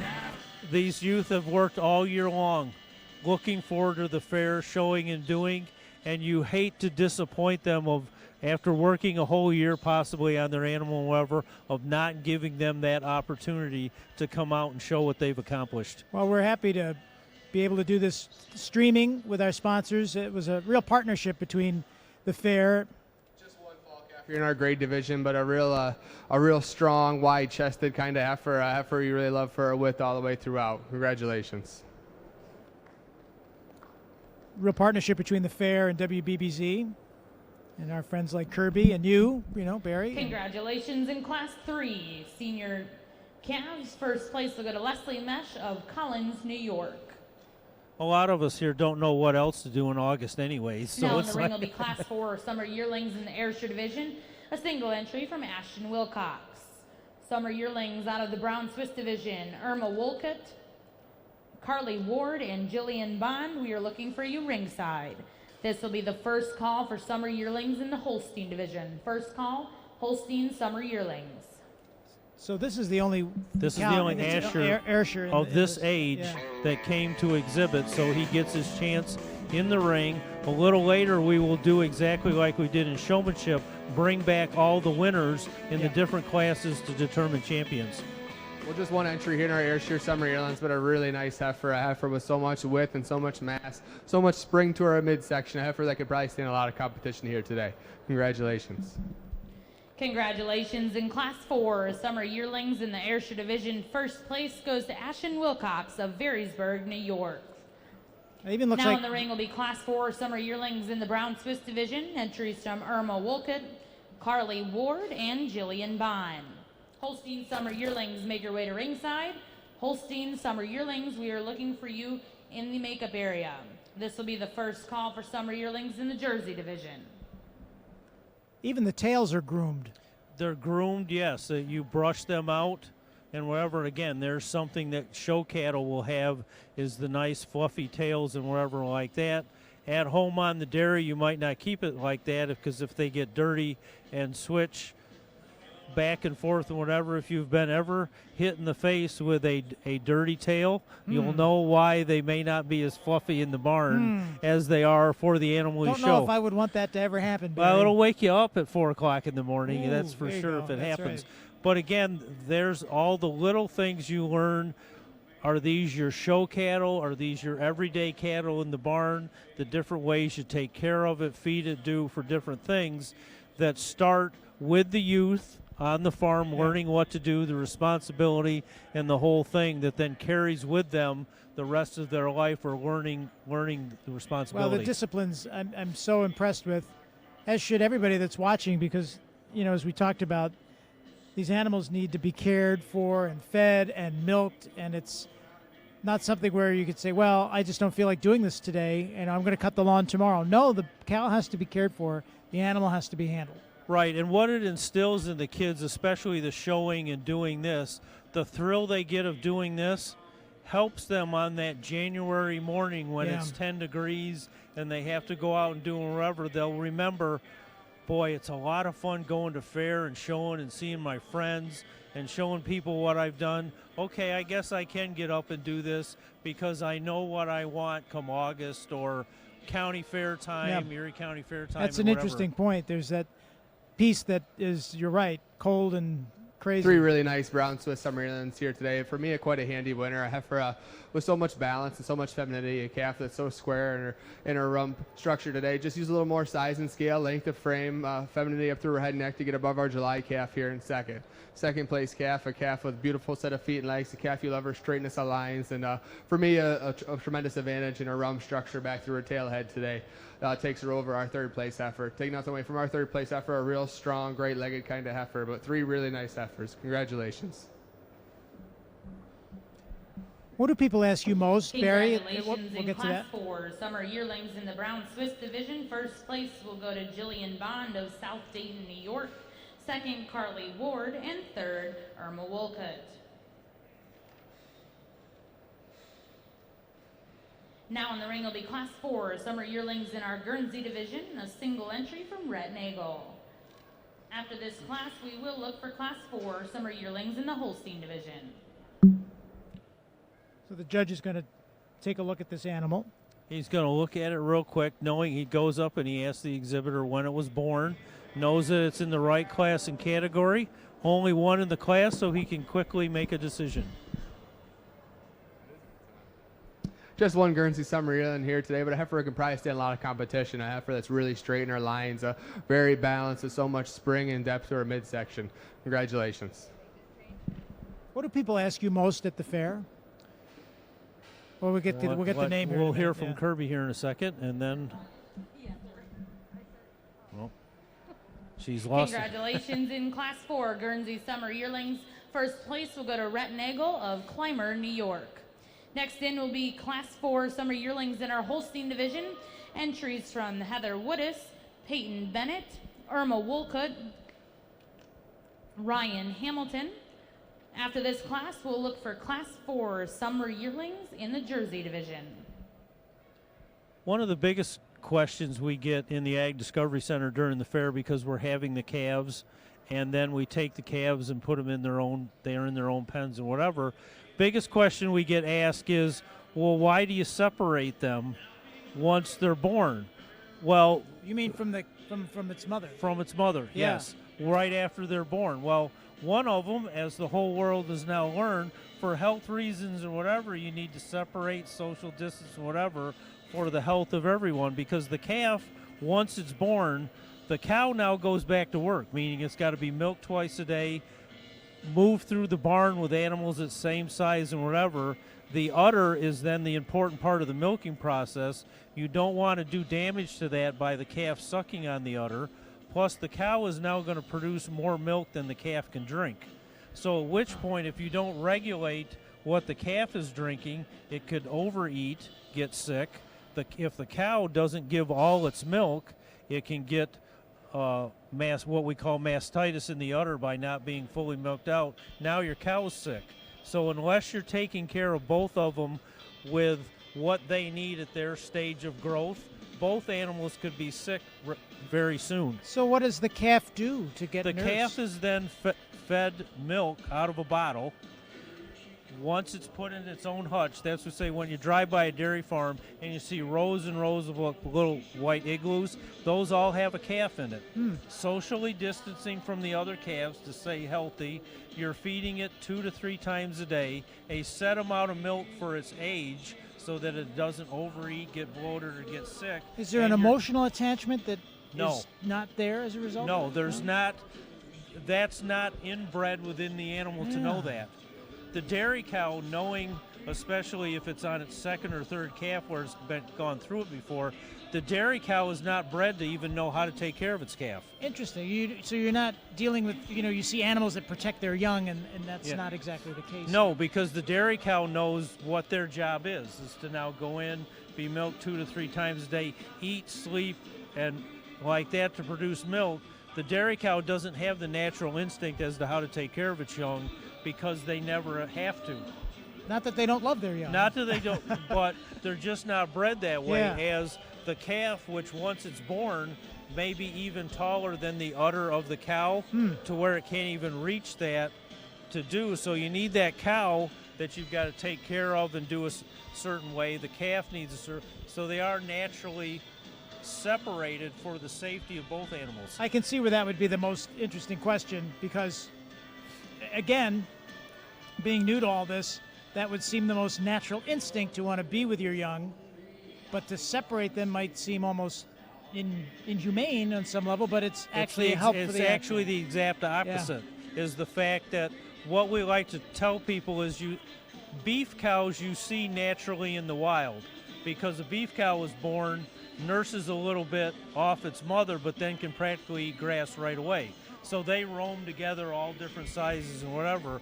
But because that dairy cow has to be milked at least twice a day and whatever, they can't just roam out in the wild and have that taken care of for them. There's no such thing, so to speak, as a dairy cow in the wild. And that's why, for the safety of both animals, they're separated.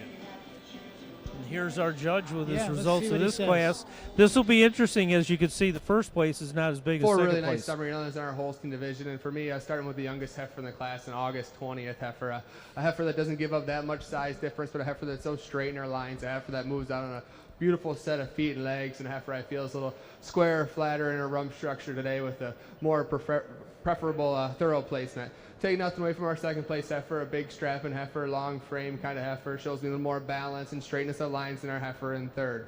Third over fourth, just a big advantage today in her rump structure and the way she moves on her hind legs to go over this pretty cut calf here in fourth. But 4 really nice calves. Congratulations. And we'll get the names. Congratulations in Class 4, Summer Yearlings in the Holstein Division. First place will go to Heather Woodis of DeWittville, New York. Second, Ryan Hamilton.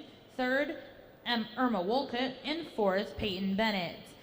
Now in the ring, we'll look to get started with Class 4 Jersey Summer Yearlings, a single entry from Jillian Bond.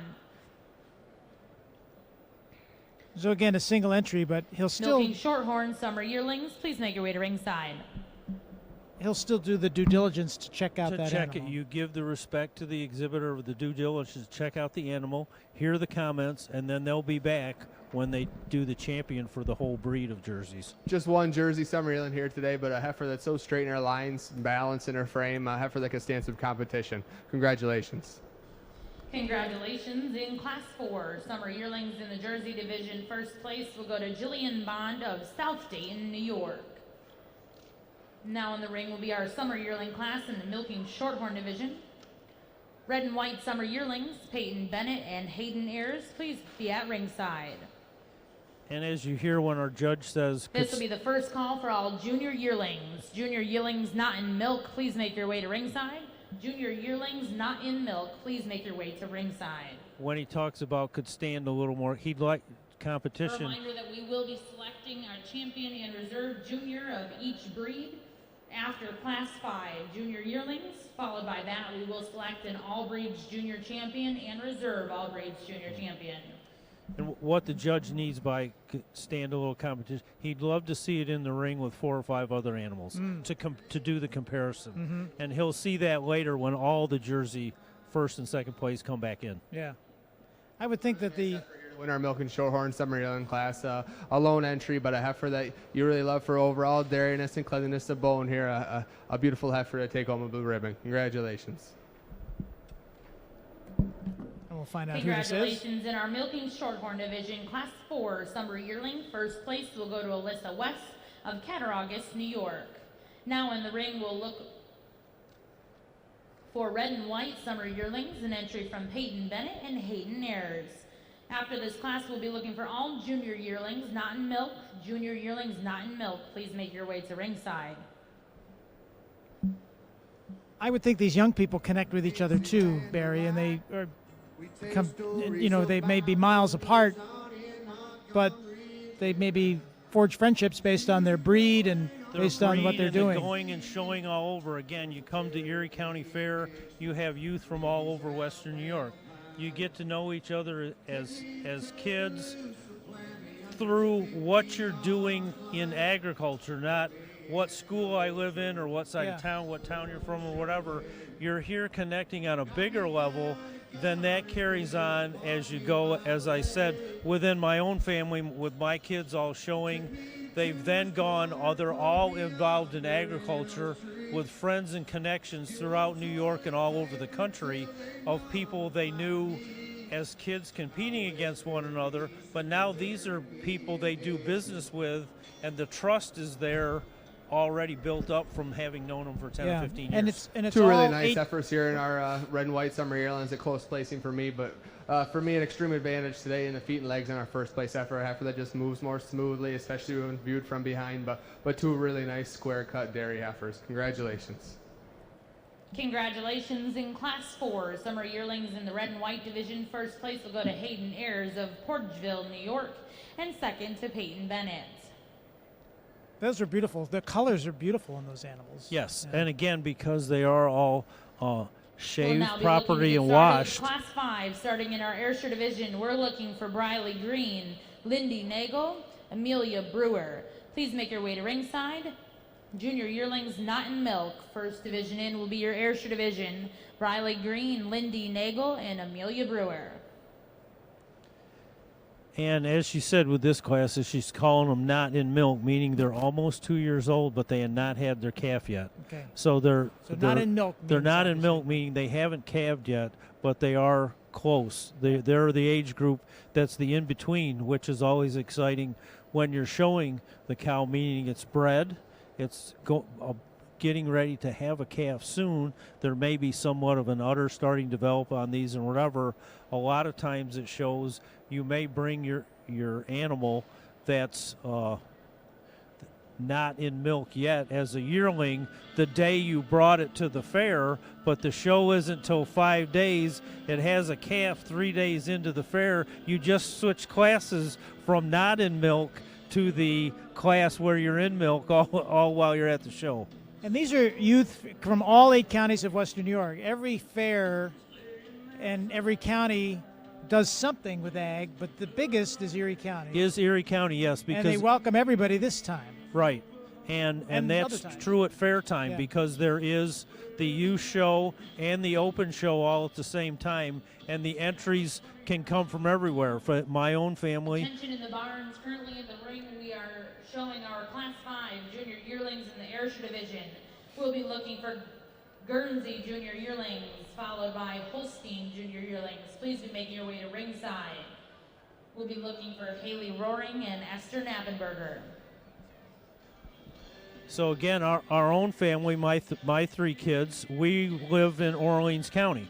So through 4-H and like that, we showed 4-H in Orleans County, had registered cattle, but could still show in the open shows all over Western New York. Nice class of Ayrshire Spring Yearlings here. For me, quite a handy winner. A heifer with so much femininity and dairiness and balance all the way throughout. A heifer with so much spring and mass to her midsection. It is that overall dairiness and spring and mass to her midsection that takes over our calf here in second. Heifer here in second. A heifer, for me, has a tremendous advantage in the way she moves out and her feet and legs over our heifer here in third. But 3 really nice heifers. Congratulations. Congratulations in Ayrshire Junior Yearlings Not in Milk. First place will go to Lindy Nagel of Clymer, New York. Second, Amelia Brewer. And third, Briley Green.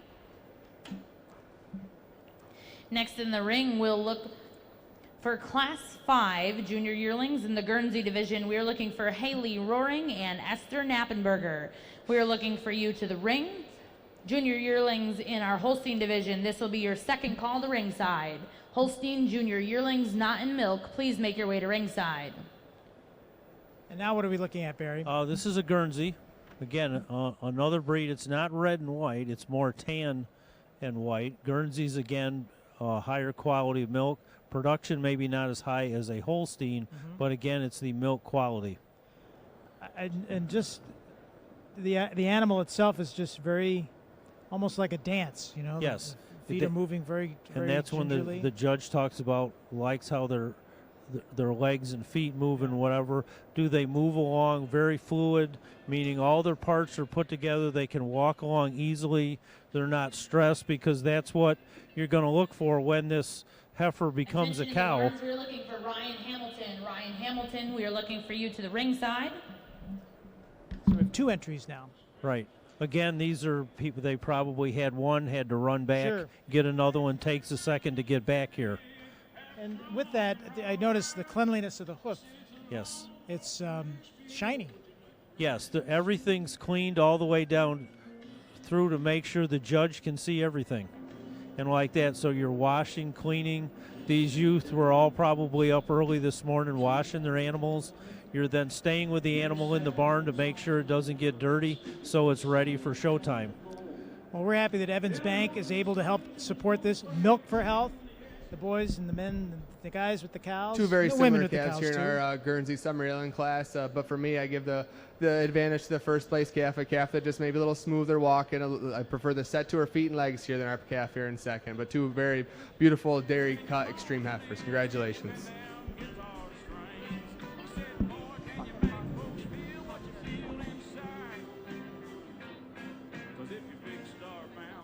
We'll get the names from Kirby.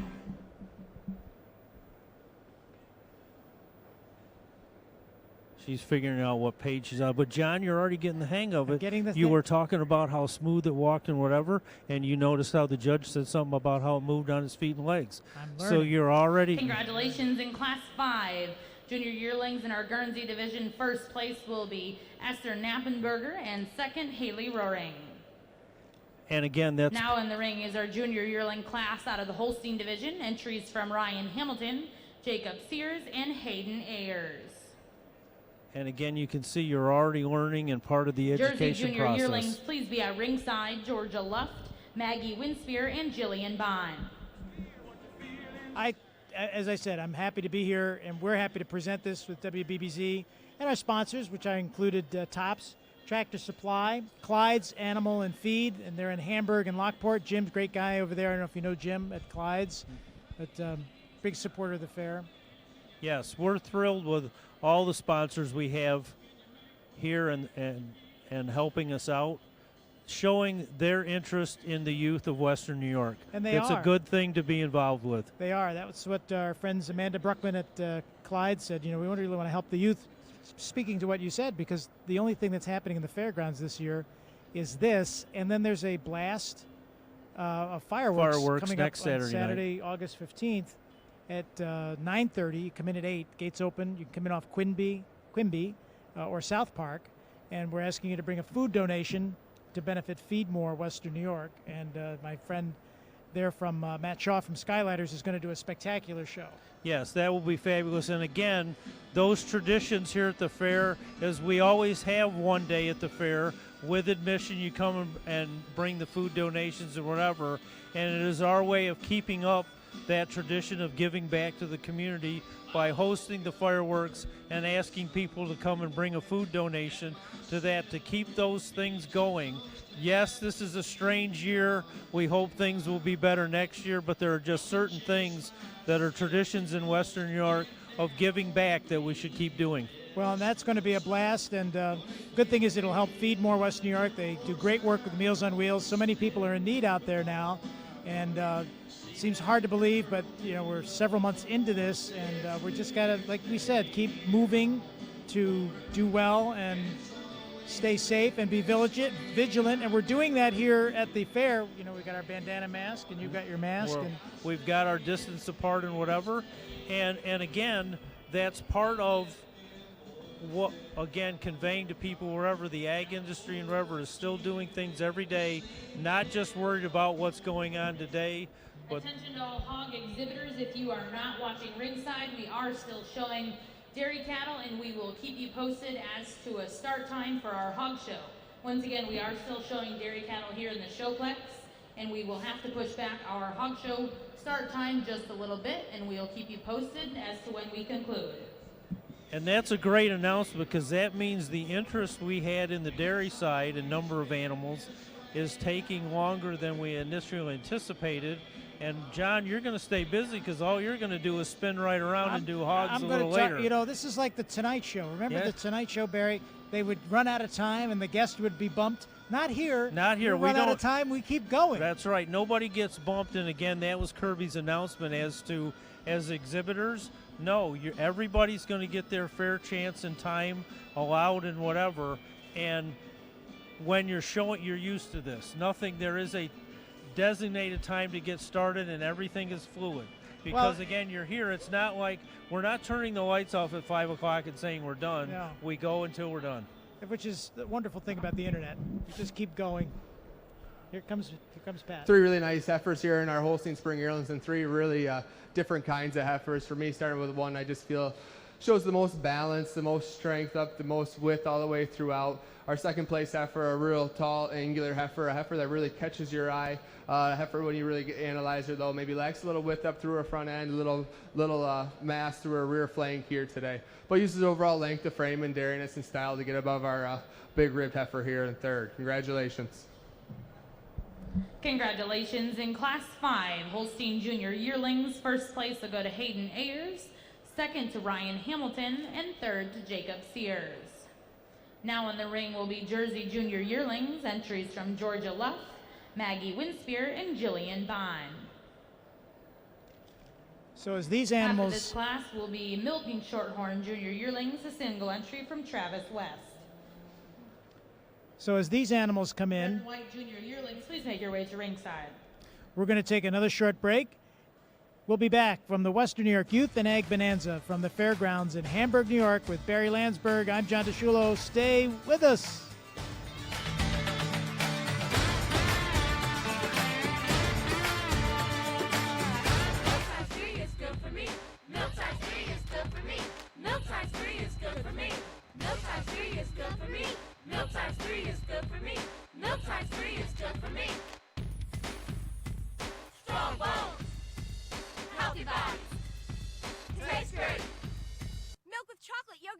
Make me healthy, stronger, please.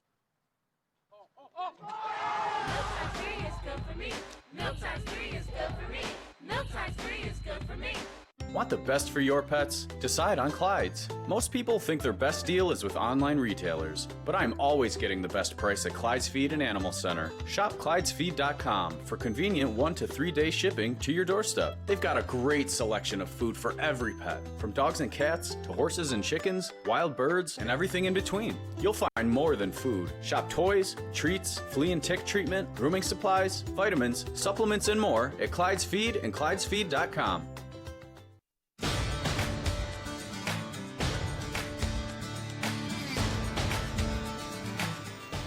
We're back here at the Showplex in Hamburg, New York for the Western New York Youth and Ag Bonanza. Barry Flansburgh, my guest. I'm John DeSciullo. Barry, tell us about your family in your showing animals, and tell us about that. The interconnection, yeah. Quickly, though, we'll look in the ring. We've got the 3 jerseys, and we have got the champion showman and reserve champion showman in the ring again with their jerseys. 3 jersey spring yearlings and 3 really nice heifers. For me, a logical winner. A heifer that's so straight in her lines. A heifer that moves out on for me, the best set of feet and legs in the class. Big advantage in her feet and legs today. Take over our heifer here in second. Second over third, a heifer maybe showing me just a little more width up through her front end, a little more depth through her heart, but taking nothing away from our third place heifer, a real straight lined heifer. 3 beautiful heifers. Congratulations. Congratulations in our Jersey Junior Yearling class. First place will go to Maggie Winspear of Oakfield, New York. Second, Georgia Luft. And third, Jillian Bond. Now in the ring is Milking Shorthorn Junior Yearlings, single entry from Travis West. Red and White Junior Yearlings, this is your call to ringside, Hayden Ayers and Caden Herman. The numbers in the classes are starting to go down a little bit as the animals get older. They're moving along pretty good. This is the range in which This will be the first call for Jenna Smazinski to ringside, grade yearlings, class 5. These are the size animals and their age being almost 2 years old. This is probably their second year of being shown. A real dairy feminine heifer, a heifer that moves on a beautiful set of feet and legs. Congratulations. Congratulations in class 5. Milking Shorthorn Junior Yearlings. First place will go to Travis West of Cattaraugus, New York. Now in the ring, we'll be looking for Red and White Junior Yearlings. Entries from Hayden Ayers and Caden Herman. That's why your exhibitor. Tell us about your family, Barry. My family, my daughter and son-in-law currently raise and board show heifers for people from all over the country. My son-in-law just returned Tuesday afternoon and Wednesday morning. He was the judge of a Jersey and Milking Shorthorn show in Western Massachusetts. This will be the first call for all intermediate senior yearlings. Intermediate senior yearlings, make your way to ringside. First in, we'll be looking for Vince Pasquerella out of the Ayrshire division. Massachusetts being one of the states from New York you can go to and come back, so he was hired to be the judge there, and surprising enough, he drove to Massachusetts Tuesday afternoon right into the hurricane. Ooh. And at which point the show still took place, everything went through and did and whatever. So through their experience of showing as youth all over and whatever, both my daughter and my son-in-law have judged shows in different states. 2 nice heifers here in our Red and White Spring Yearlings. A logical winner for me. A heifer, the beautiful femininity up through her head and neck. A heifer that's so balanced and straight in her line. She's square in her rump. A heifer that moves out a little more freely than our heifer here in second. But 2 really nice heifers. Congratulations.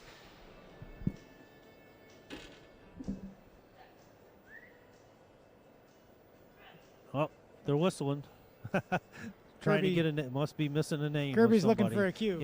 Kirby's looking for a name in a book. Congratulations in class 5.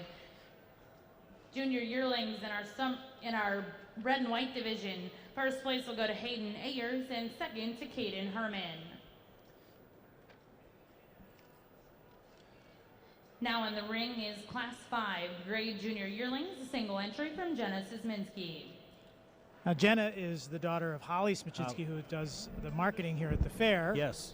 And Jenna was just 1 grade spring yearling here, but a beautiful heifer. A heifer you really admire for her width through her rump. A heifer that moves on a beautiful set of feet and legs, and a heifer with a tremendous amount of spring and depth to her rib section. Congratulations. Congratulations in class 5 grade junior yearlings. First place will go to Jenna Szymanski of East Aurora, New York. Grew up at the fair, born, her mom had Jenna when she was working at the fair, just a child of the fair. You see that like we talked about. And the great thing about Holly and the team here is they've worked weeks to put this together, following every detail. It was not easy. Now in the ring, we're looking for class 6 intermediate senior yearlings. We're looking for Vince Pasquerella to ringside. They run one of the top-notch Vince organizations Pasquerella, we are in the looking for country. you to the ring. I agree. We'll also be looking for Lindy Nagel out of the Holstein division with her intermediate senior yearling. Even now, we're trying to figure out how the animals are coming in and the cycle of it. This is not something that just happens in an instant. You have to really organize No, this. the organization, So there's the people in the entries barns line with it their up list. and everyone has to have the list in order prior to the show to know what's going on. The times, the running back and forth is, again, why these are family enterprises, so to speak. When you do, you don't come and show by yourself. It's a family group enterprise that is part of the bonding experience and the learning that you can't do everything yourself. It takes a team to get something done, and then everyone is happy with the results because you know what you accomplished in doing it from the staff on down. Yep. I have to say it's been an interesting experience to be on the fairgrounds these last few days because the fair would have started next week for its, the best days of summer. The 12 best days of summer. Absolutely. So we're having the best few days of summer. And hopefully you're enjoying it on Ustream. And we do wish you could be here, but with the restrictions, we have to keep spectators at home watching online. So we're hoping that a lot of you are logging in on WBBZ.TV or the Ustream feed from the Western New York Ag Bonanza, Youth and Ag Bonanza Facebook page and some of the other platforms. And we're happy to bring that to you. Do you have friends out of town, Barry, who might be watching? Probably from all over. That's a big joke at our household and all over is, oh, yeah, Dad's on TV again. Forget it, never mind. He's just there. But we like to interconnect. We it's the same reaction. We like to reach out to people and say, contact us if you see us sometime throughout the year. Tell us what you like, what we could do to improve. I know we're always doing that to say, what can we do better next time? A real extreme feminine cut heifer, a heifer that's really wide and balanced through a rump structure here today. Congratulations. Congratulations. In Class 6, Intermediate Senior Yearlings in the Ayrshire Division, first place goes to Vince Pasquerella of Cattaraugus, New York. We'll be looking for all Class 7 Senior Yearlings. Please make your way to ringside. This will be the final class before your champion, reserve champion, junior female selections. Now in the ring, we'll look for Class 6 Intermediate Senior Yearlings in the Holstein Division. Intermediate Senior Yearlings in the Holstein Division. Yeah, we're getting Jersey close to when Intermediate we're Senior Yearlings, please be at ringside. Going to fill the ring full of animals. This is the second call for all Senior Yearlings. All Senior Yearlings, please make your way to ringside. Yeah, all the first and second place animals This will come also back be the in every first call class. to ringside. All first and seconds of all of our heifer classes this morning. Back to the ring to compete for junior and reserve junior champion. There you go. See, I said it. Then you'd almost think we know what we're Psychic. doing here. It's Yes. almost like we know what we're doing, but we're. Well, you've done so many shows, Barry, and you've been a part of the Well, a beautiful experience heifer here to win our Holstein Winter Yearling class. Heifer that's very stringing our lines, a massive fronted heifer. Heifer showing me tremendous width all the way throughout. Congratulations. And again, showing cattle Congratulations in is. Class 6 Intermediate Senior Yearlings in the Holstein Division. First place will go to Lindy Nagel of Clymer, New York. The procedures Now in and the ring, things we'll are look the for same, Jersey so Intermediate there's Senior not Yearlings. much of a change An from year to entry year. from Jillian Bond and Kyle Carpenter. We're using only a portion of the showplex. I mean, it's a quarter of the building. Line we're back, sort of off Intermediate to Senior the Yearlings, side please here. be at ringside. Line back, Intermediate Senior Yearlings. We're off to the side. This is the final call for Senior Yearlings to ringside. Class 7 Senior Yearlings. Make your way to ringside at this time. But during the fair, the whole ring is used for different shows. Generally at fair time, yes, depending now when we're having the fair and we're doing the dairy show, generally half of this is the area where the animals are lining up. The other half of the ring is where they're actually showing.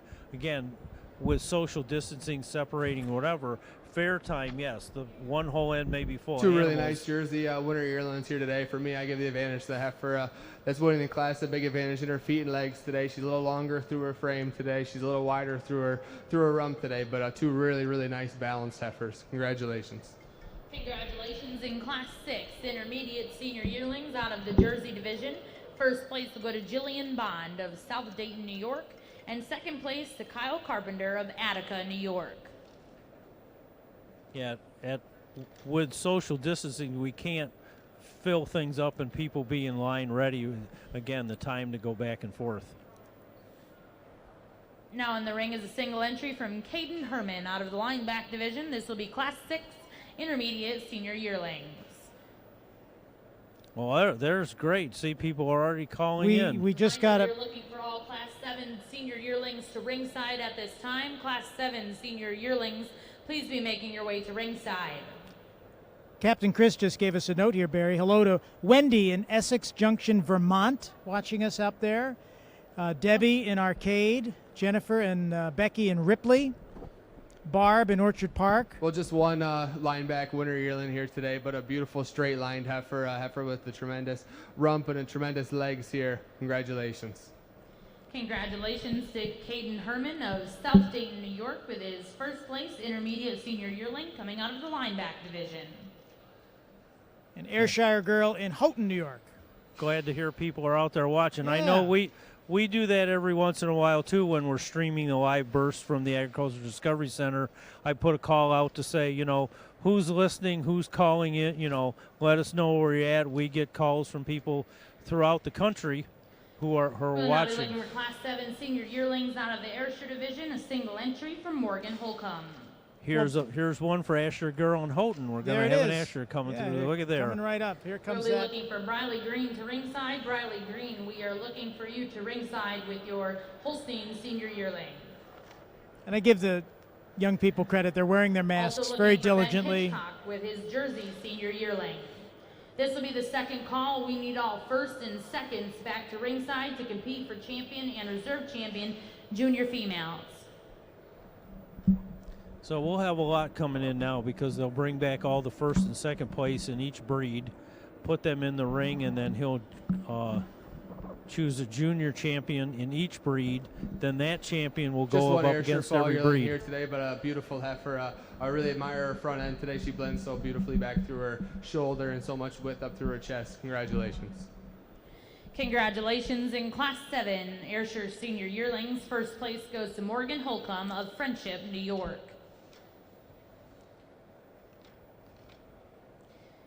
Now in the ring is Class 7 Holstein senior yearling, single entry from Briley Green. So another single entry coming in. We'll be looking for our senior yearling out of the lineback division. We'll be looking for Ava West to ringside. Attention in the barns, exhibitors, if you were first and second in your classes this morning, we need you to make your way to ringside as we will be selecting our champion and reserve champion junior females out of each breed, followed by all breeds junior champion and reserve all breeds junior champion. Well, just one Holstein fall yearling here, but a tremendous heifer, a heifer with so much length to her frame, so much daringness all the way throughout. Congratulations. Congratulations in the Holstein division. First place will go to Briley Green of Cattaraugus, New York, out of Class 7 senior yearlings. Now entering the ring is Class 7 Jersey senior yearlings, a single entry from Ben Hitchcock.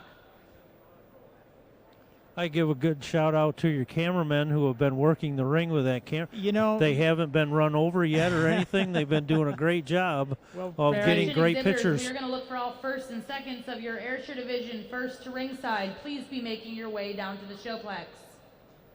We have a great team at WBBZ. And, one Jersey fall yearling here today, but a heifer with a tremendous width all the way throughout. A very balanced heifer, a very deserving of a blue ribbon. Congratulations.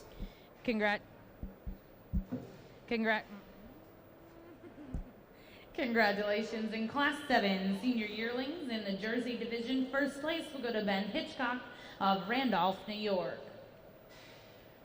That's Chatham Marcolini out there now on in the the ring will mobile be camera. Ava West coming out of your lineback senior yearling class 7. And Captain Chris Musial and Andy Smicinski and Joe Malucci all here at the showplex. And here comes the linebacker The again. lineback again with different little coloration. The younger linebacks were more black and white, but again, lineback in your coloration, more white. Harder to keep clean when they're all white. Well, that's true. Even I give the parents and the just kids one credit. lineback fall yearling here today, but a beautiful balanced heifer, a heifer with so much width up through her chest floor, a heifer very deserving of a blue ribbon. Congratulations. Congratulations in Class 7 lineback senior yearlings. First place will go to Ava West of Cattaraugus, New York. And again, these young people, Barry, are managing these animals. These animals are a lot heavier than a grown man even. Yes. So let alone, a young person doing that. And that's why the part they learned, this is not a one-day animal. They didn't decide last week, let's take a cow and go show. at this show. They've been working with them all Now year. entering the ring will be all your first and seconds out of our Ayrshire show to compete for champion and reserve champion junior female. Out of Class 1, Junior Heifer Calves, first place was exhibited by Levi Wilcox of Berrysburg, New York. Second place in this class was exhibited by Bentley Foster of Friendship, New York. Your first place fall calf in the Ayrshire division was exhibited by Miss Mulligan Palmerton of Delavan, New York, and second place to Danielle West of Cattaraugus, New York. So this is all the Ayrshire. Yes. And first place summer yearling exhibited by Ashton Wilcox of Berrysburg, New York. So this breed, all ages. Entering the ring out of Class 5, Junior Yearlings first place was exhibited by Lindy Nagel of Clymer, New York. Second place Junior Yearling was exhibited by Amelia Brewer of Oakfield, New York.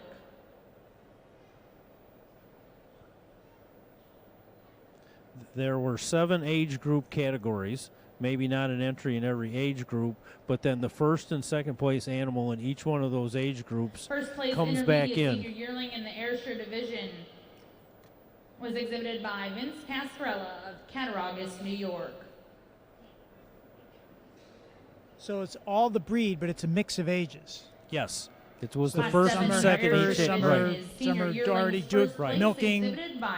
So your March 1st, 2020 For calf. those of you at ringside and those of you watching at home right now, we are competing for your champion and reserve champion junior female out of the Ayrshire division here at the Western New York Youth and Ag Bonanza. Please put your hands together for all of our junior Ayrshire exhibitors. So at which point that calf that was born in March of this year is going to be in the ring against an animal that's 2 years old on the same. They were each won their class. Now the judge is going to look and see what he thinks is the best overall heifer in the Ayrshire breed of everything he's seen today. Wow. So you won your class within your age group. Now do you win the class amongst all the winners? So that it puts everybody's on the same page now. Yeah. He's looking for the configuration of the animal.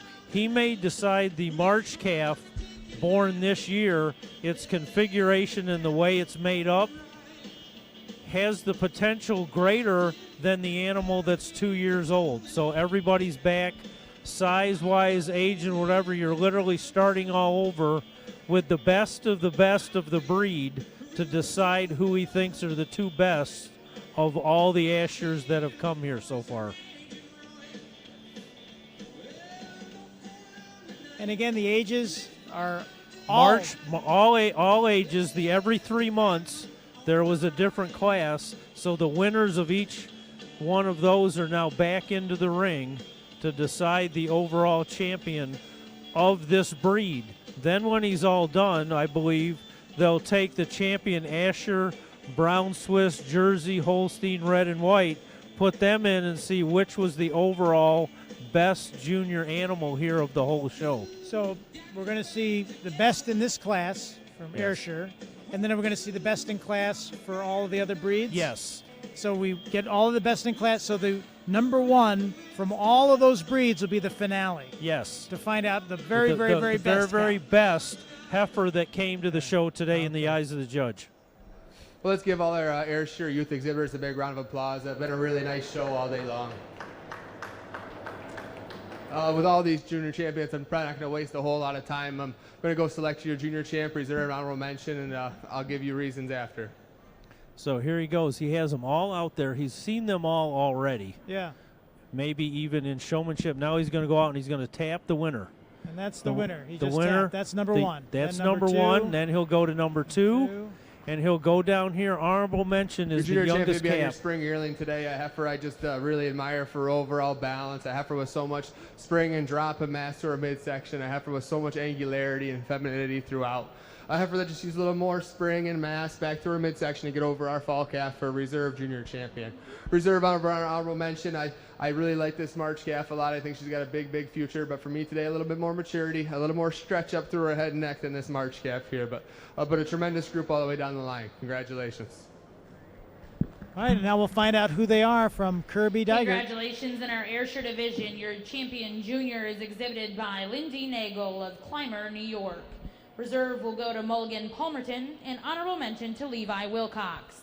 A reminder to those exhibitors, if you were just champion or reserve in your breed, if you could please stay ringside, we will select an all breeds junior champion and reserve champion.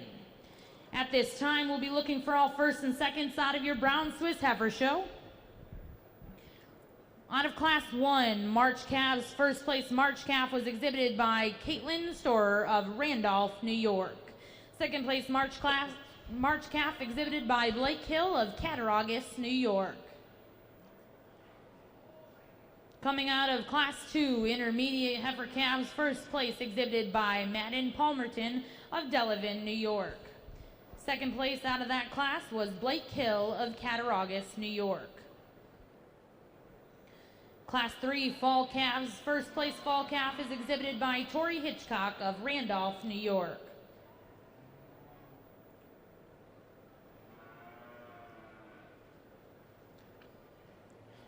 All right, so Barry, we wish Lindsay congratulations in the Ayrshire division.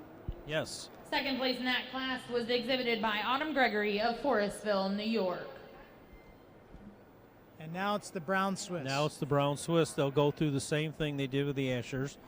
Pick a first, a champion, a reserve champion, and an honorable mention. Next in the ring will be Class 4 first place Summer Yearling, exhibited by Jillian Bond of South Dayton, New York. Second place in that class was exhibited by Carly Ward of South Dayton, New York. And again, there's part of if we look back at the Asher class and you notice this will be the first call for first and seconds out of our Guernsey division. Please make your way to ringside. Also a reminder to our champion and reserve champion juniors, please stay ringside as we will be selecting an all breeds and reserve all breeds junior champion. And that's what's kind of neat. You notice the young man who had the animal born in March was honorable mention. Right. There's an animal that he's going to go home and go, I'm going to work with this animal, feed it right and whatever, because I maybe got a pretty good animal to show in coming years, because the judge, out of all the animals here in the Asher breed, he came in third with an animal barn in March that he may be able to show as a heifer for possibly 2 more years and work with it doing whatever. And he knows at that young age, here's something I can work with and do a lot better with and keep going. Quite a boost to him to say, look what I got. Yeah, look what I can do. And gives him that incentive to always do a little better. And at a young age, it's instilling that life moment, not only for the animal, but for other things, like I'll do my homework. I won't procrastinate. Like cleaning up my office. All the things that you need to do, you're motivated to do a little bit more. Mom and Dad, I want to go out and work with my heifer and whatever. Well, then get your homework done, clean your room, and then you can go out to the barn. And keep well, going. I had a great time at the fair. I'm going to do those things and head to the barn. We'll Now, see what he thinks about the Brown Swiss. Yeah. And he'll do the same thing. Again, see, he's seen them all already once. He's somewhat got in his mind what he's interested in. He'll get them all lined up. He'll go then and he'll tap the winner. Now this one here with that young lady, that animal just doesn't want to seem to cooperate. Again, but he's still we'll looking give these at how Brown it's Swiss shaped. youth exhibitors a big round of applause also, but a really, really nice show. Just like I did with the last one, I'm not going to waste a lot of time here. I'm just going to go select your Junior Champ Reserve honorable mention, and I'll give you my reasons afterwards. You watch his eyes and his pace and whatever. Most judges like to do, they kind of wander on, where am I headed, where am I headed? Whoop, I'm going right to the middle. There's your first place, your reserve, and your honorable mention right from So your the middle junior of the and reserve pack. junior champion will be on your December calves here today. A pair of calves I didn't really want to split up. A pair of calves in class. I said the first place calf just out frames the second place calf, but very similar made calves. Very dairy frame, straight line, beautiful legged heifers. They go over our summer yearling here. A heifer you really love her overall angularity. Just I feel they have a little more balance and drop and sweep to their midsection than our summer yearling. But congratulations. And we'll find out who the contestants are and who won. From Kirby, angularity, like that. Congratulations. In our Brown Swiss division, your champion junior is exhibited by Madden Palmerton of Delavan, New York. Reserve champion in that breed will go to Blake Hill of Cattaraugus, New York, and honorable mention to Jillian Bond of South Dayton, New York. Now in the ring is our Guernsey division junior champion drive out of Class 4, first place summer yearling exhibited by Rhett Nagel. And out of Class 5 junior yearlings, first place exhibited by Esther Knappenberger and second Haley Roaring. Holstein exhibitors will be looking for all first and seconds in the holding area at this time. First and seconds out of our junior Holstein show to the holding area at this time. So we didn't have a lot of Guernseys here, so here's your first and second place from those categories. It probably won't take him very long to look, because with just 3, he's going to line them up. Yeah. And very quickly tell us who is champion, reserve, and honorable mention. So they all get something. Again, everybody, your hard work, you get recognized 1, 2, possibly 3 times. Well, just 3 Guernsey heifers here in contention for our junior champion, but 3 real high-quality Guernsey heifers, I feel like. For me, it's pretty logical. I'm going to go with our summer yearling for our junior champion heifer over our first spring yearling and second spring yearling for honorable mention. Our summer yearling just shows me so much more drop and mass and width all the way through, especially when viewed from behind in our midsection. Our reserve junior champion over honorable mention junior champion, I gave her an advantage just in her hind legs. The heifer just a little more dariness all the way throughout, a little more lift and cleanliness up through her front end. Congratulations. Congratulations. In our Guernsey division, your junior champion exhibited by Rhett Nagel of Clymer, New York. Reserve champion will be Esther Knappenberger, and honorable mention Haley Roaring. So there we go, and while we get ready. Now in the ring, we'll look for all first and seconds out of our Holstein division to select your junior champ and reserve junior champion. Holstein exhibitors, we're looking for first and seconds out of all of our heifer classes to come back and compete for champion junior and reserve champion junior. There'll be quite a few of these. I was just going to say we're going to see a lot in this breed, right? Yes, Holsteins had something in every class, so there were 7 classes. So we should see, I think, 12 or 14 animals come back this time. So it will take a while to probably get them all in. Which is Barry's Perfect cue time for to a say break. it's time for a break. I'm getting the hang of this, too. Barry, you got it. I'm replaceable. All right, we'll be back from the Western New York Youth and Ag Bonanza, the fairgrounds, right after this.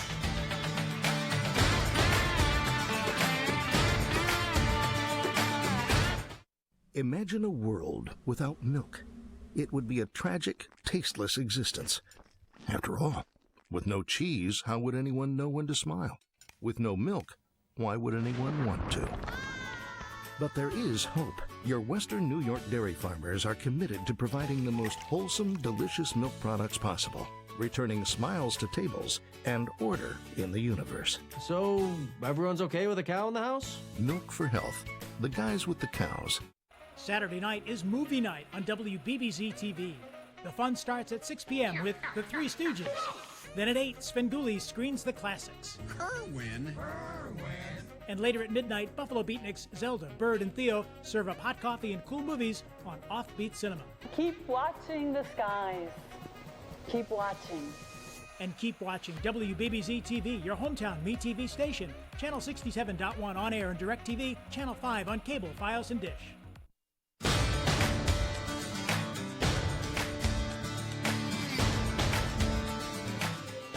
So welcome back to the Western New York Youth and Ag Bonanza. This is the setup we have here at the Showplex. This is Andy, our director. You hear me talk about Andy a lot. Directs a lot of our shows, all of our shows, with Chad Marcolini is on camera. And then Joe Malucci, our creative director. Joe came up with, oh, sorry about that, Joe. We owe you something now. Joe came up with all of our beautiful graphics that you see. And Chris Musial, who's down the road there, he's just making a phone call. We're keeping everything going online. Chad Marcolini on camera. Who also was filling in a little bit for directing. We want to thank everybody that's put this together, and we wanted to give a little shout out to the WBBZ TV team while we get these breeds in place, and thank all of the sponsors who have made this what it is for us today, including our sponsors who joined us, Russell Steaks, Chops, and More, Clyde's Feed and Animal Center in Hamburg and Lockport, Evans Bank, L.A. Woolley Electric, And, of course, Milk for Health, our presenting sponsor, Milk for Health, the guys with the cows. All right, so, Chad, let's go back, and we'll take a look now and see what's going on.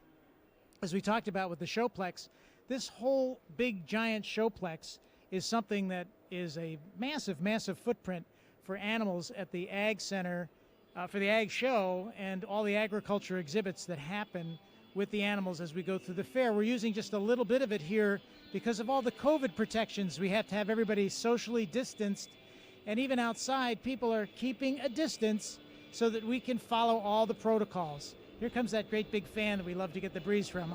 It's so good. So we see the animals now all lining up, and this is in the breed. And as Barry Flansburgh told us, we're seeing a lot of animals in this particular breed because they're most prevalent here in Western New York. Kirby Dygert up there on the platform. You hear her voice, and of course we met earlier. If you've been watching us all day, Pat Lundy is our judge. The only guy I know who's wearing a tie with the cows. Got to respect him for that. There's Paula, who's been helping us out, put this whole program together along with Holly and some of the other fair folk, including Jessica Underberg. All of these contestants now, all ages, coming out. It's fascinating to see, for me, having been here all day and blessed to be here with our Youth and Ag Bonanza, to see the intricacy of how these animals are raised and how they're being brought out onto the Showplex grounds to be shown. And you see all of the people who are working this. They're keeping things organized, keeping everything safe. If you're watching us from across the country on Ustream, we really appreciate it. If you're watching us on Facebook, tell us you're watching us and where you're from. We want to hear from you.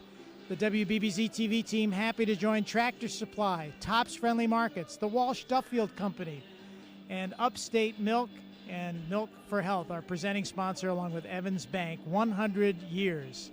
So we're lining up all the animals right now, and so I'll join my friend Barry Flansburgh back in the announcement. Barry is just showing our team and how we were able to put this together and put it up on Ustream, and that gave us a little opportunity to line up these animals because, yes, you're right, there are a lot. The Holsteins, yes, again, as we've been talking, the Holsteins, the largest dairy breed in Western New York, had animals in every class, so bringing back the first and second animals in each one of those to pick them out is taking a while to get them all in.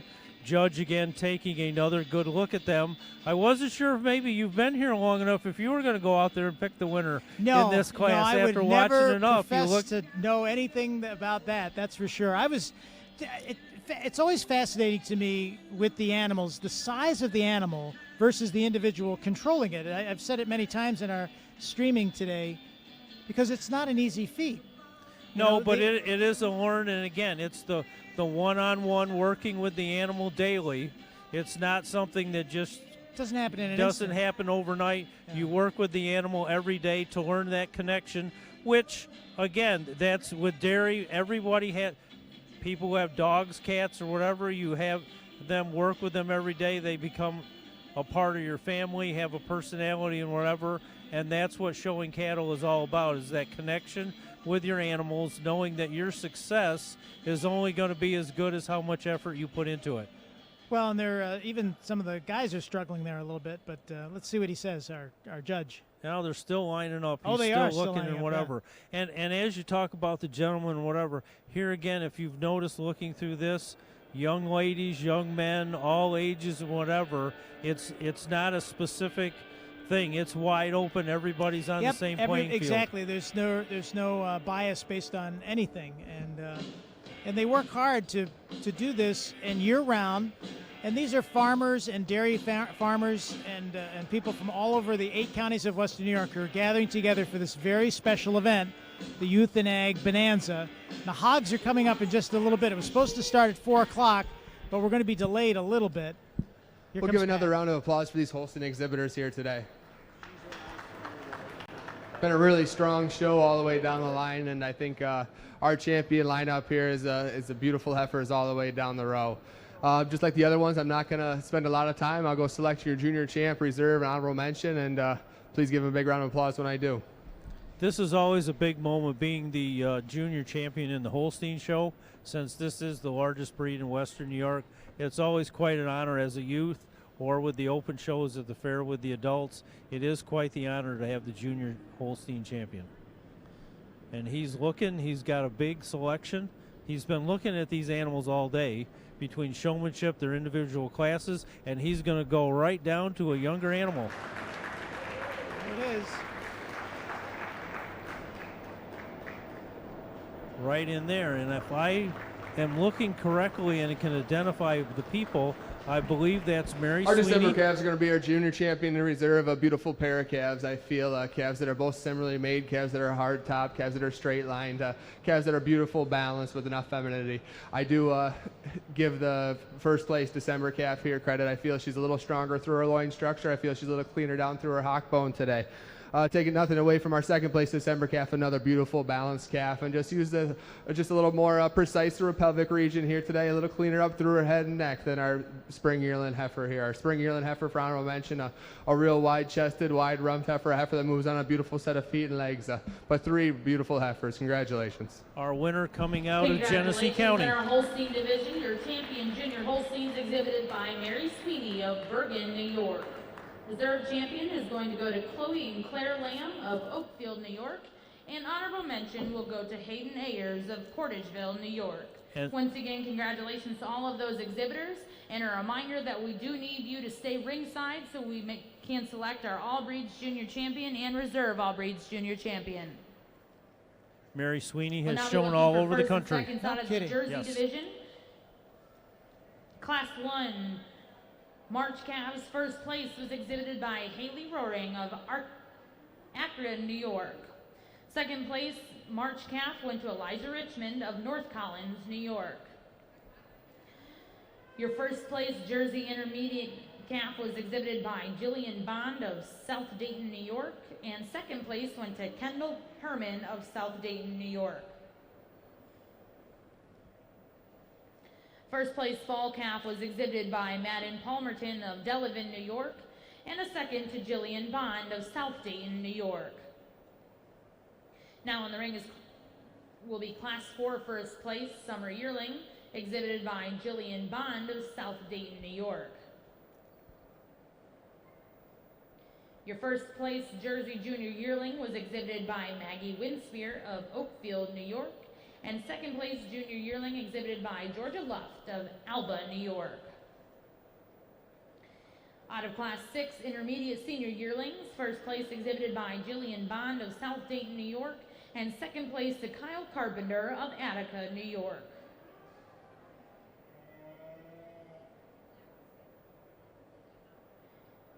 And last but not least, Class 7 senior yearlings, first place was exhibited by Ben Hitchcock of Randolph, New York. If you're standing ringside, please put your hands together for all of our junior Jersey exhibitors. So we're bringing in all our Jersey winners now. They'll do the same thing. Lineback and milking shorthorn divisions, please be making your way to ringside. I lost count there, Barry. It's quite a number of people.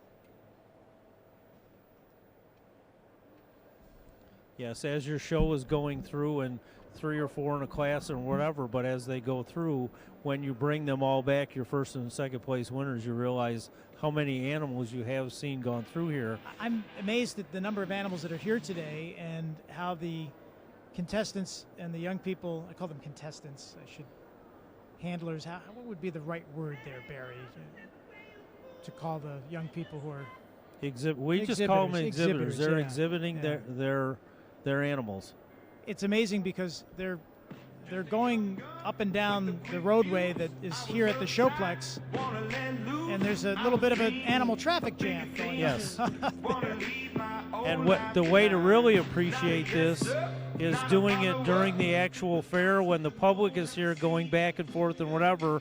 We set up a cow trail and a people trail so that both things are going at once. Right, and watch back your step, and forth I might in the say, whole thing. Yes, so we have the cows are staying in one area, the people in another area, and then every once in a while the trams still go besides. So it's a marvel as to what's accomplished here during the fair and what we do, so that in doing this, it's natural how we do it, just adapting to the circumstances and whatever. Sure. And like that as to where, yes, things still go on The exhibitors still know what they need to do. It's just a matter of putting it on, and away they go from there. It's a credit to everyone involved. I say right down from the Erie County Ag Society Board of Directors right down to the people who come and help, the exhibitors and the public, and in this case the public today watching on WBBZ, and our sponsors to make this happen. They are all a part of it, and glad you mentioned the Board of Directors, because those folks, when gambling and gaming came into play, it was a little controversial several years ago, many years ago. Not so much anymore. It's a part of the fabric of the fairgrounds, the gaming, and that revenue has helped put buildings like this together. It wouldn't have happened without it. Right, because the Board of Directors stayed true to their mission. They are the Erie County Agricultural Society. So they used a bonus, so to speak, that came in as the gaming and the extra revenues and wherever, and made the commitment to put it back into what their purpose is, which is the Ag Society and the education and promotion of ag in Erie County and Western New York. And if things are still okay come the fall, there's going to be a major show that's coming to the Showplex because of what it is. Yes, in October with the complex we have here, there is every year in Madison, Wisconsin, the World Dairy Expo, which is an exhibit of animals that lasts 10 days of every type of animal from throughout the country and the world the exhibitors come from, and it's a huge fair. There are all kind of commercial exhibits or wherever. People come from all over the country and the world to show cattle. With the pandemic this year and whatever, the World Dairy Expo, similar to the Erie County Fair, decided not to have that. Can't happen. But the people who show cattle and deciding, can we still show cattle but not make it a big open public show? Can we do something like that, and where can we do it? And the Erie County Fair got Jersey it. Heifers here for our junior champion. I've been a strong showing all day long. Give them a big round of applause. I'm sure you guys all have it figured out by now, but I'm not going to spend a lot of time with our junior champion going through here. I'm going to go select your junior champ reserve, an honorable mention, and give reasons afterwards.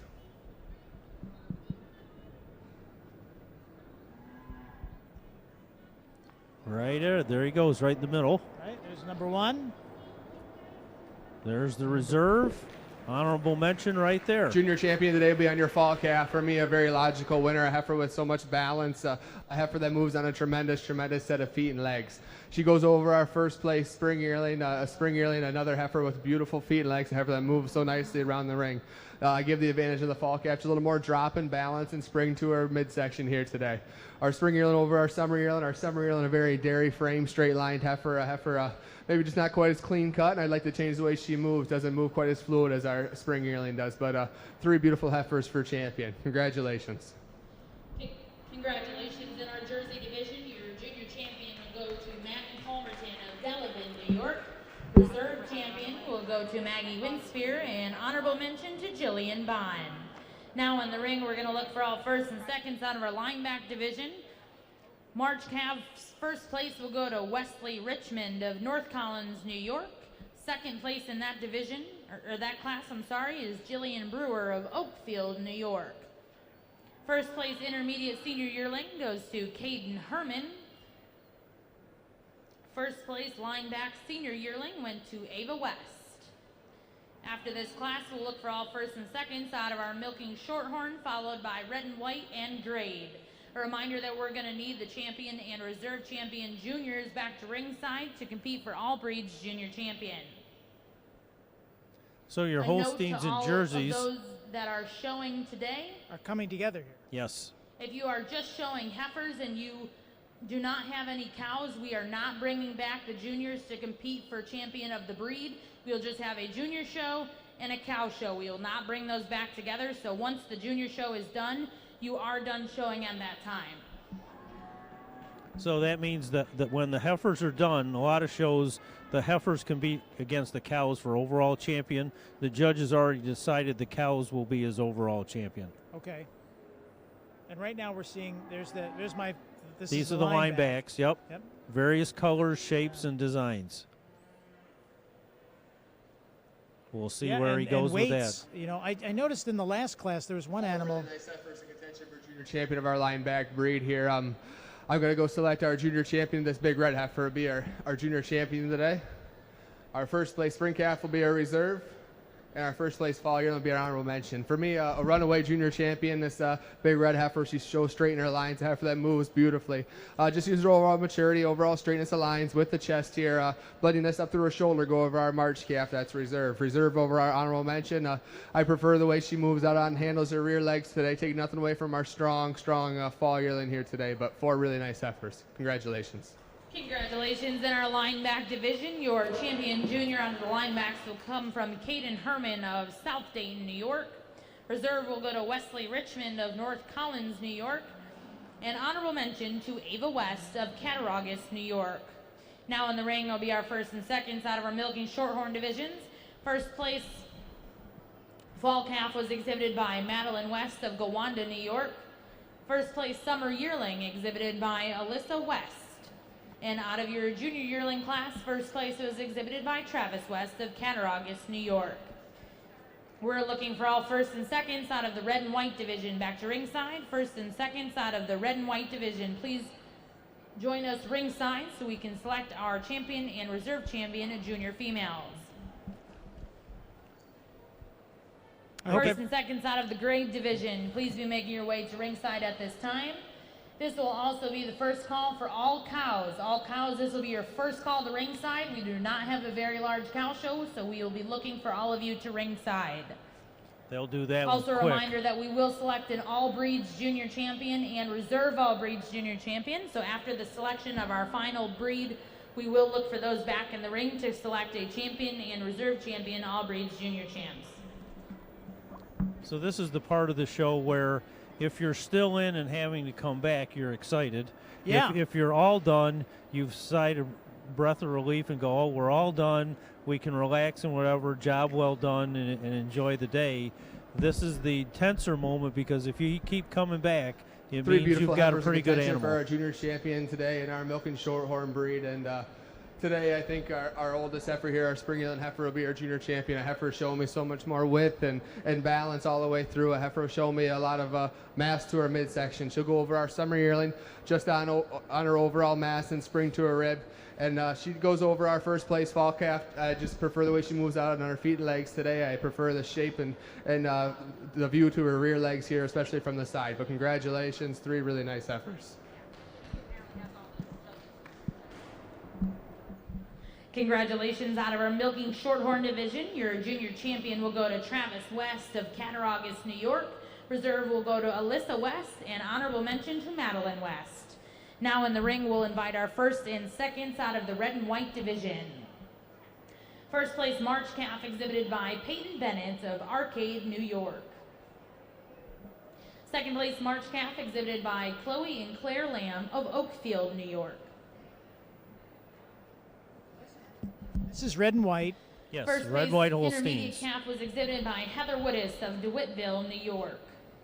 Second place in that class exhibited by Jacob Sears of Faulkner, New York. Coming out of class 3, fall calves. First place fall calf was exhibited by Ryan Hamilton of Castile, New York. And second place to Heather Woodis of DeWittville, New York. Out of class 4, your first place red and white summer yearling exhibited by Hayden Ayers of Portageville, New York. And second place to Peyton Bennett of Arcade, New York. And out of class 5, in your red and white division, your first place junior yearling exhibited by Hayden Ayers of Portageville, New York, and second place to Caden Herman of South Dayton, New York. This will be the final call for all first and seconds out of our grade division back to compete for champion and reserve champion junior. These are always the classes with the youth where they make a lot of friends in the barn, because if you happen to have more than one first or second place in one of the classes, you've got to quickly go find a friend to help you lead that animal in, because the animal still has to come in the ring. Right. So if you're fortunate enough to have more than one first or second place winner, you now got to go make friends in the barn to say, hey, can you go lead this one through the ring and whatever. And you always then look for somebody you know is good at showing that will show your animal to the best of its ability. There are a lot of animals in this category. Yes, a lot of red and white heifers were here the same thing in their own class as their own category. Years ago, the red and whites used to be just mixed in with the black and white Holsteins, but the red and white breed has gained popularity to where they can have their own class. What would, aside from the color, what would be different? Not a whole lot. They're still basically a Holstein. It's just that you may find a red and white Holstein with the right milk production things or whatever, maybe a little better than a black and white that you do and whatever. Showing wise too, because now they're big enough to have their own class and category. That gives you more options in your dairy. Like you said, size, production, whatever may be the same, but now maybe you've got 3 black and white Holsteins you can show and 3 red and whites. Now you've got 6 versus 3. And with anything preparing for showing and whatever, the assumption is hopefully all your animals will be healthy and ready to go by fair time.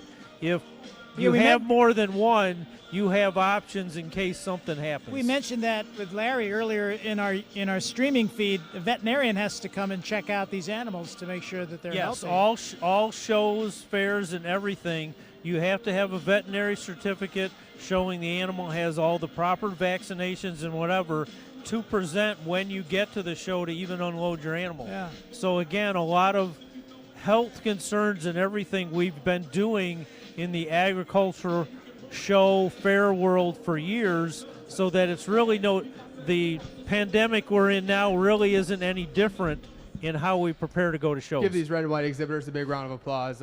Tremendous show. I'm going to go select your junior champ reserve, honorable mention in that order, and I'll give my reasons afterwards.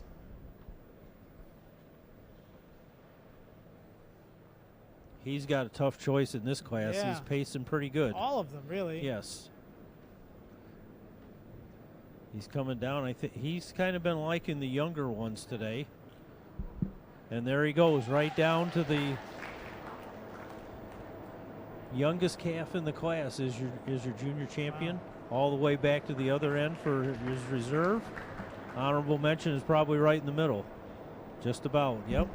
Our junior champion being our March calf. For me, it's close between her and the winner yearling. I just think for the next level, this March calf, she is so beautifully cut. She's a hard-topped heifer. She's a heifer that needs no hair, a heifer that moves out on a beautiful set of feet and legs, and it's so much femininity up through her head and neck.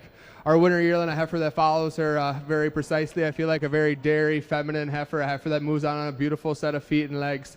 And she just goes over our first place December calf, a calf I really, really like. She's so square in her parts. The calf, maybe like to clean her up all the way throughout today, but a beautiful legged calf. 3 really nice heifers. Congratulations. Congratulations in your red and white division, your champion junior red and white female exhibited by Peyton Bennett of Arcade, New York. Reserve champion went to Hayden Ayers of Portageville, New York, and honorable mention will go to Heather Woodis of DeWittville, New York.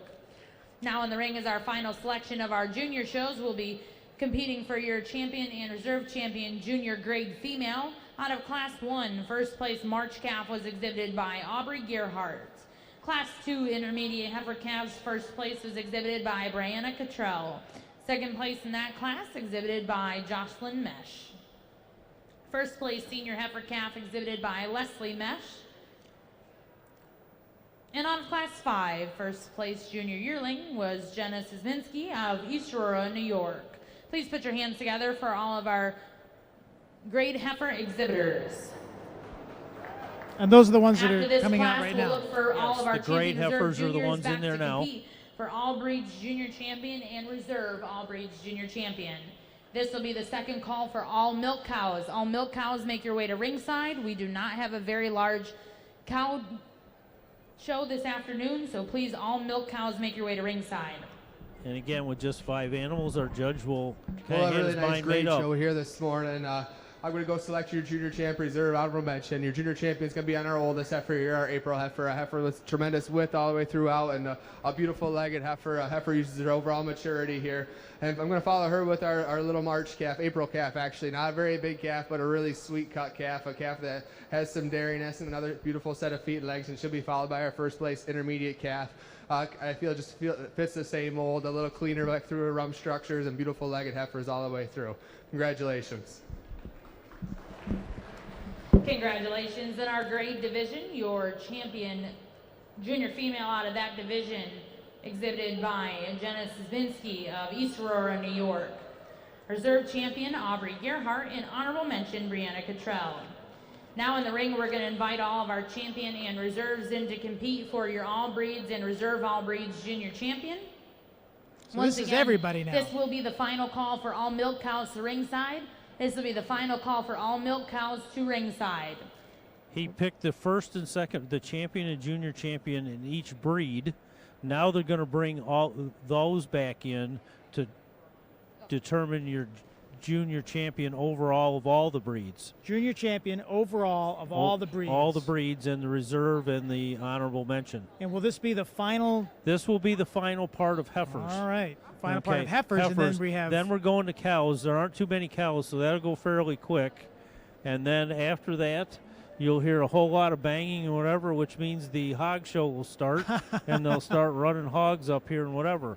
That, again, same type of thing. You'll be amazed at how well the youth can handle these animals. Now entering the ring are all of your ring. champion and reserve champion juniors from the Western New York Youth and Ag Bonanza Dairy Show this morning. Coming in out of the Ayrshire division. Champion junior females exhibited by Lindy Nagel of Clymer, New York. Reserve champion in the Ayrshire division was exhibited by Mulligan Palmerton of Delavan, New York.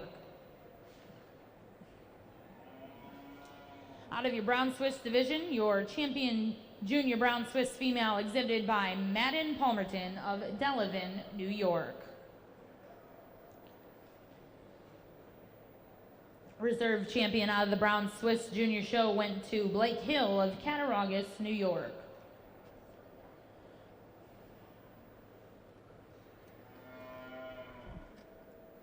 Good.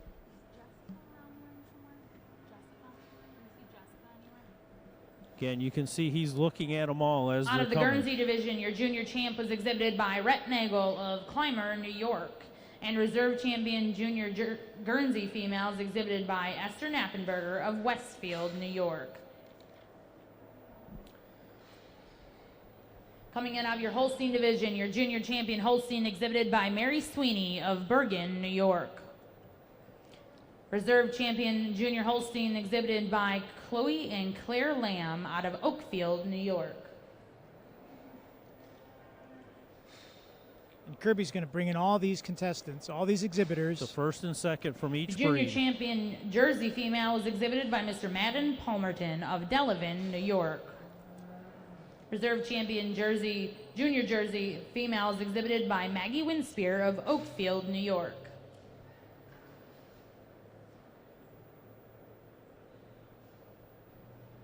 And here they all come. So there's got to be Out of the lineback 2 dozen division, animals your coming through. junior champ in the Please. lineback show was exhibited by Caden Herman of South Dayton, New York. Reserve champion in the lineback junior show was exhibited by Wesley Richmond of North Collins, New York. It's a little crowded in there, Barry. It gets a little Junior crowded, champion Milky yes. Shorthorn was exhibited by Travis West of Cattaraugus, New York. That's what we like to see, that it's really crowded. Yeah. I mean, it's been a good show, a lot of exhibitors. And everybody is masked up. Reserve champion junior Milky Shorthorn exhibited by Alyssa West of Cattaraugus, New York. We're going to hold with this until we get... Coming in out of the red and white division, your junior champion red and white female was exhibited by Miss Peyton Bennett of Arcade, New York. We'll stay with this and not take a break so that we can get a chance to see all the animals come in. Reserve champion junior red and white female exhibited by Hayden Ayers of Portageville, New York. And see how this all comes together, because I'm fascinated to see how they're going to get all these cows and animals in place here. And out of the grade division, your champion grade female is exhibited by Genesis Minsky of East Aurora, New York.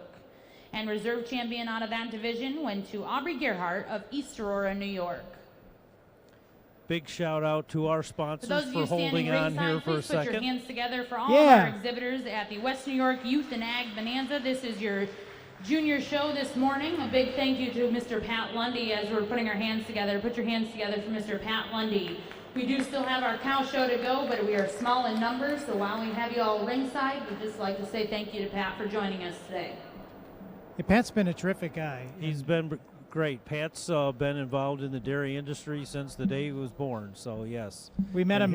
Here he goes. He's going to make his choice. Trying to line them up head to tail here so everyone can see the side profile of the quality of all these heifers. It's kind of turned into a little bit of a gong show, but we'll do our best here.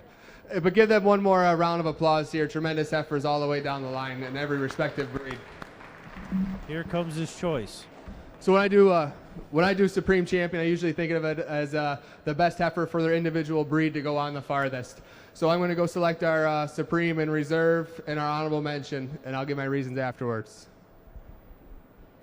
Here he goes. He's studying. He has them all lined up in the different breeds, pacing back and forth. This is a big moment for the kids because it's special to be in there to begin with, and it's even more special if he comes in and taps you on the back to recognize you. And he does. He picks the red and white heifer as the champion. And he's going way down. Is he going down to the Asher as a reserve? And he's going to come back, and his honorable mention is going to be the Holstein. My Supreme Reserve honorable mention are three heifers that I feel are my kind of heifers. They're dairy frame, they're balanced, they move on tremendous set of feet and legs.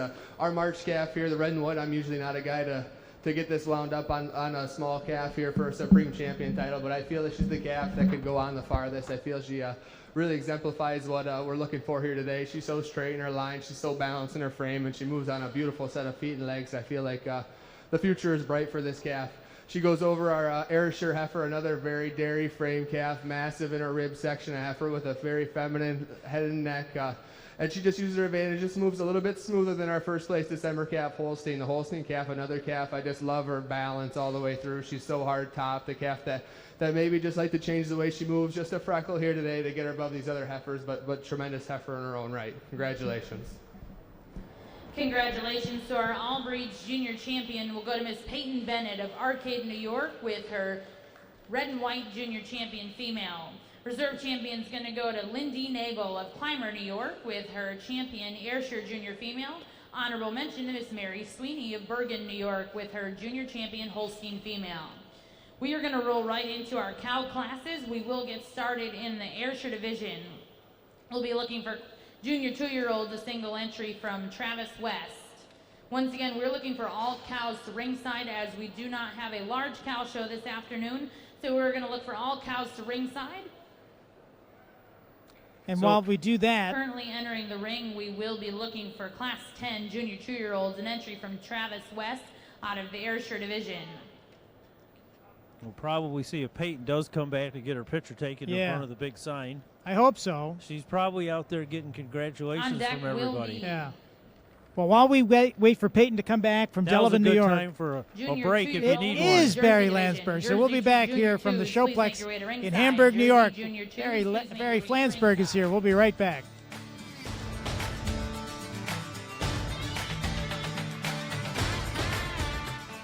Want the best for your pets? Decide on Clyde's. Most people think their best deal is with online retailers, but I'm always getting the best price at Clyde's Feed and Animal Center. Shop ClydesFeed.com for convenient 1 to 3 day shipping to your doorstep. They've got a great selection of food for every pet, from dogs and cats to horses and chickens, wild birds, and everything in between. You'll find more than food. Shop toys, treats, flea and tick treatment, grooming supplies, vitamins, supplements, and more at Clyde's Feed and ClydesFeed.com.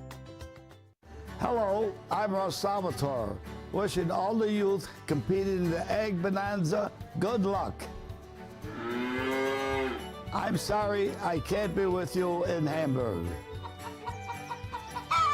Remember, hard work and good showmanship pays off.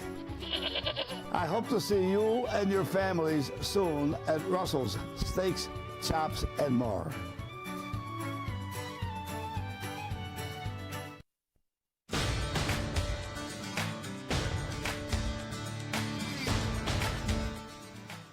All right, so we're back, and what we had during the break is Travis West was recognized for his Ayrshire. Yep, we've started the milk cow classes. We don't have a lot of milk cows here, so this go pretty quick. The judge will be looking at them as they come in. There was just one in the Ayrshire classes in the 2-year-olds. And so we're going to move right along. Our judge has looked at these 2 cows, and two here's high-quality reasons. individuals here in our junior 2-year-old class, but I feel a heifer in first, just 2 months fresh here, just outframes this second-place heifer. So much size and scale. I prefer the way she moves out on her hind legs, and it has some more height and width to her rear udder here today. But 2 beautiful uddered cows to be first and second. Congratulations. Congratulations. First place junior 2-year-old in the jerseys will go to Maggie Winspear, and second to Haley Roaring. Now in the ring will be junior 2s in the lineback division. We'll be looking for an entry from Alyssa West. Now the cows, the animals we just saw ready to be milked. Yes, when the milk cows come into the class, the judge wants to see their udder full of milk, to see the whole package, so to speak, as to their bone Senior 2-year-olds structure. in the Holstein division, make your way to ringside. Senior 2 Holsteins, make your way to ringside. What the udder looks like when it's full, ready for full production, to then look to see if that bone structure and everything he'd been talking about in the heifers, now that it's had a calf and it is milking, has a full udder, is now at the whole package deal. Does the frame and everything match the udder, and is the animal proportionate? Just one line back here in the whole show, but she wins her class, and she's our senior champion cow here today. A tremendous individual, a heifer with a beautiful set of feet and legs. She's so square in her rump, and so much mass up through her front end. A heifer that's just going to get better with time. Congratulations. And there they are, and over in the staging area in front of the step and repeat, some of those exhibitors. That's a family that's been showing here, so they came Now in and got their family a little picture. family taken. photo over there. Senior 2-year-olds an entry from And Peyton Bennett. And here comes another. Okay, this is why you exhibitor. didn't see Peyton Bennett come back for a picture with her heifer as a winner. Yeah. She had to go get her milk cow that had to be right back in the ring again. That's right. So this is her milk cow that she's This bringing is her in. milk cow that she's bringing back in. You can tell the milk cow is pretty wound up, Not a and she's happy she's camper. tired, so she Yeah. kind of passed off Yeah. the reining to that to probably her brother or somebody who would can think. handle and calm it down a little better, because she's pretty worn out getting Just that one junior Holstein champion. senior 2-year-old here, but a tremendous cow to win the class. A very square frame cow, and a cow with a tremendous mammary system. Congratulations. Congratulations to Peyton Bennett with her first place senior 2-year-old. Now in the ring will be class 12, 3- and 4-year-olds out of the Ayrshire division. Entries from Ashton Wilcox and Dane Yancey. How And many Vince gallons of milk Pasquerella. will a cow like that There'll be 4 produce? entries in Well, this class. when cows are milked, it's measured in pounds because it's not pasteurized or processed see. yet. So pounds, you're looking for the average Holstein dairy cow to hopefully give you 100 pounds of milk a Wow, day, 100 which pounds. when Holstein 3- and processed 4-year-olds, turns Addison into about Zeleneski 7 and gallons of Miranda milk. Nickerson, please make your way to Because ringside. A day. a day. Yeah. Because it doesn't necessarily, depending on the co-op where you're starting, maybe your milk is turned into yogurt, butter, cheese, you name it. So because the milk is not separated and processed yet, it has all the nutrients and everything in it, so it's measured in pounds. Got it. Because it separates, you then have to separate the cream, pasteurize, doing whatever. So the measurement is in pounds. The average dairy cow you're hoping will give 100 pounds of milk a day. That's a significant amount of milk. It is, and then that's consistent in which you hope it will produce that average for roughly 5 to 6 months. It'll start to drop off as the cow gets closer to having a calf again, because the last roughly 60 days, the cow gives no milk at all. Cows are When it's actu- about to have a calf. Right, because at that point, it stops the production of milk so that eating and all the nutrients are going Go to in the to finish calf. off the calf. Yeah, To interesting. rejuvenate the system, then the act of giving birth is what triggers the milk producing process again. So it's a process that you have to do with that cow roughly every 12 to 13 months. And the animals we're seeing now are coming in, and these are cows. These are cows, they've had a calf. Yep. They are now in milk production. That's Yep. why their udders are full. Udders are full. Their udders are full because the judge is looking to see the bone structure of the cow, carries and matches the udder of the cow. Yep. They're also looking down at the udder itself to see the veins in it. Those are the milk veins that shows the production of the cow, that it's everything it puts into it goes into that udder to produce the milk. So again, you can see the milk cow, you can see the bone structure across the top to see that it has the proper bone structure to carry now the full udder underneath the cow.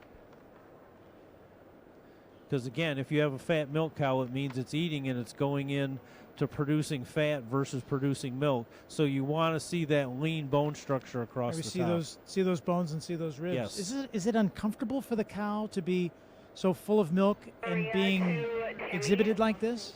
No, what you do is the process of learning how much time between milking your cow needs to have a full udder. So if it's 10 hours, well then these cows were all milked 10 hours ago. So that they hit the show, hit their maximum, right after they get done with the show, they head to the milking parlor here and get milked. So it's all timed out, and it's a routine that you figure out as an exhibitor to say, yep, my cow, if milk cows are coming in at 4 o'clock and it's 10 hours or so, then I got to milk 10 hours ahead of time, or twice before that. You time it out. Before the show, roughly the 24 hours before the show, our milking parlor here is open around the clock for the exhibitors to come in and milk based on the schedule of how they know what it takes to fill their udder for their cow. I like what it's called, the milking parlor. Yes. Yeah. And here again, during the fair, our parlor is open in the afternoon when the cows are all milked in the afternoon for people to come and watch, ask questions. Again, everything here educational for the public to ask questions. And I know, Barry, with maternity and this exhibit and this show, but there are other animals that you're very vested in because you showcase other animals at the fair. Yes, and that's with the fair. There are so many animals in Western New York with the multiple barns and the schedules. The same animal is not here the whole 12 days of the fair. Yeah. That's why we rotate, bring different llamas, horses on the other side, the beef, the dairy, the sheep. Yep. Today, and kind of a tricky class for me. You got cows that calve once and cows that calve 3 times, and for me, I'm starting with a cow that's calved 3 times, just overall maturity, just fresh, less than 2 months here with her 3rd calf. A cow with so much more width and bloom to her mammary system than our beautiful frame cow here in second. Our second place cow, a cow that you really love the balance and drop to her rib, a cow that moves out on a tremendous set of feet and legs. Just a first calf cow here. I'd like to see a little more height and width to the rear udder, a little more definition of seam if she's going to get above this first place cow. She does use a little more balance to those rear quarters to get over our 3rd place cow. Our 3rd place cow, a long time fresh cow, a cow from the side profile, a cow you really admire. Maybe a little stiff in her legs, and I really like to balance out those rear quarters here to get any higher. Our 4th place cow, a beautiful dairy cow in her own right, a cow with 2 calves that's fresh, a cow with a beautiful, beautiful mammary system. Might be my best uddered cow in the class if I could give that ribbon, but a cow just not quite framey enough to get above these other 3 cows today. Congratulations. Congratulations. In Class 12, 3 and 4-year-olds in our Ayrshire division. First place will go to Vince Pasquerella. Second, Ashton Wilcox. Third, Ashton Wilcox. And fourth, Dane Yancey. Now we got a brown now in the ring is Swiss. Class 12, 3 and 4-year-olds in the brown Swiss division. A single entry from Tori Hitchcock. Well, a really nice cow here to win our 3 and 4-year-old brown Swiss class. The cow that's getting a little stale with just 1 calf, but a real square cut cow, a cow with a lot of strength and beautiful feet and legs. Congratulations.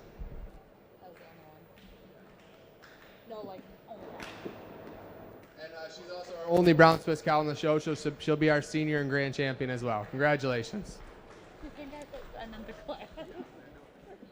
Can see our Holsteins coming back in Yes. here, the older Holstein cows. Nice big udders. You can see the big milk veins.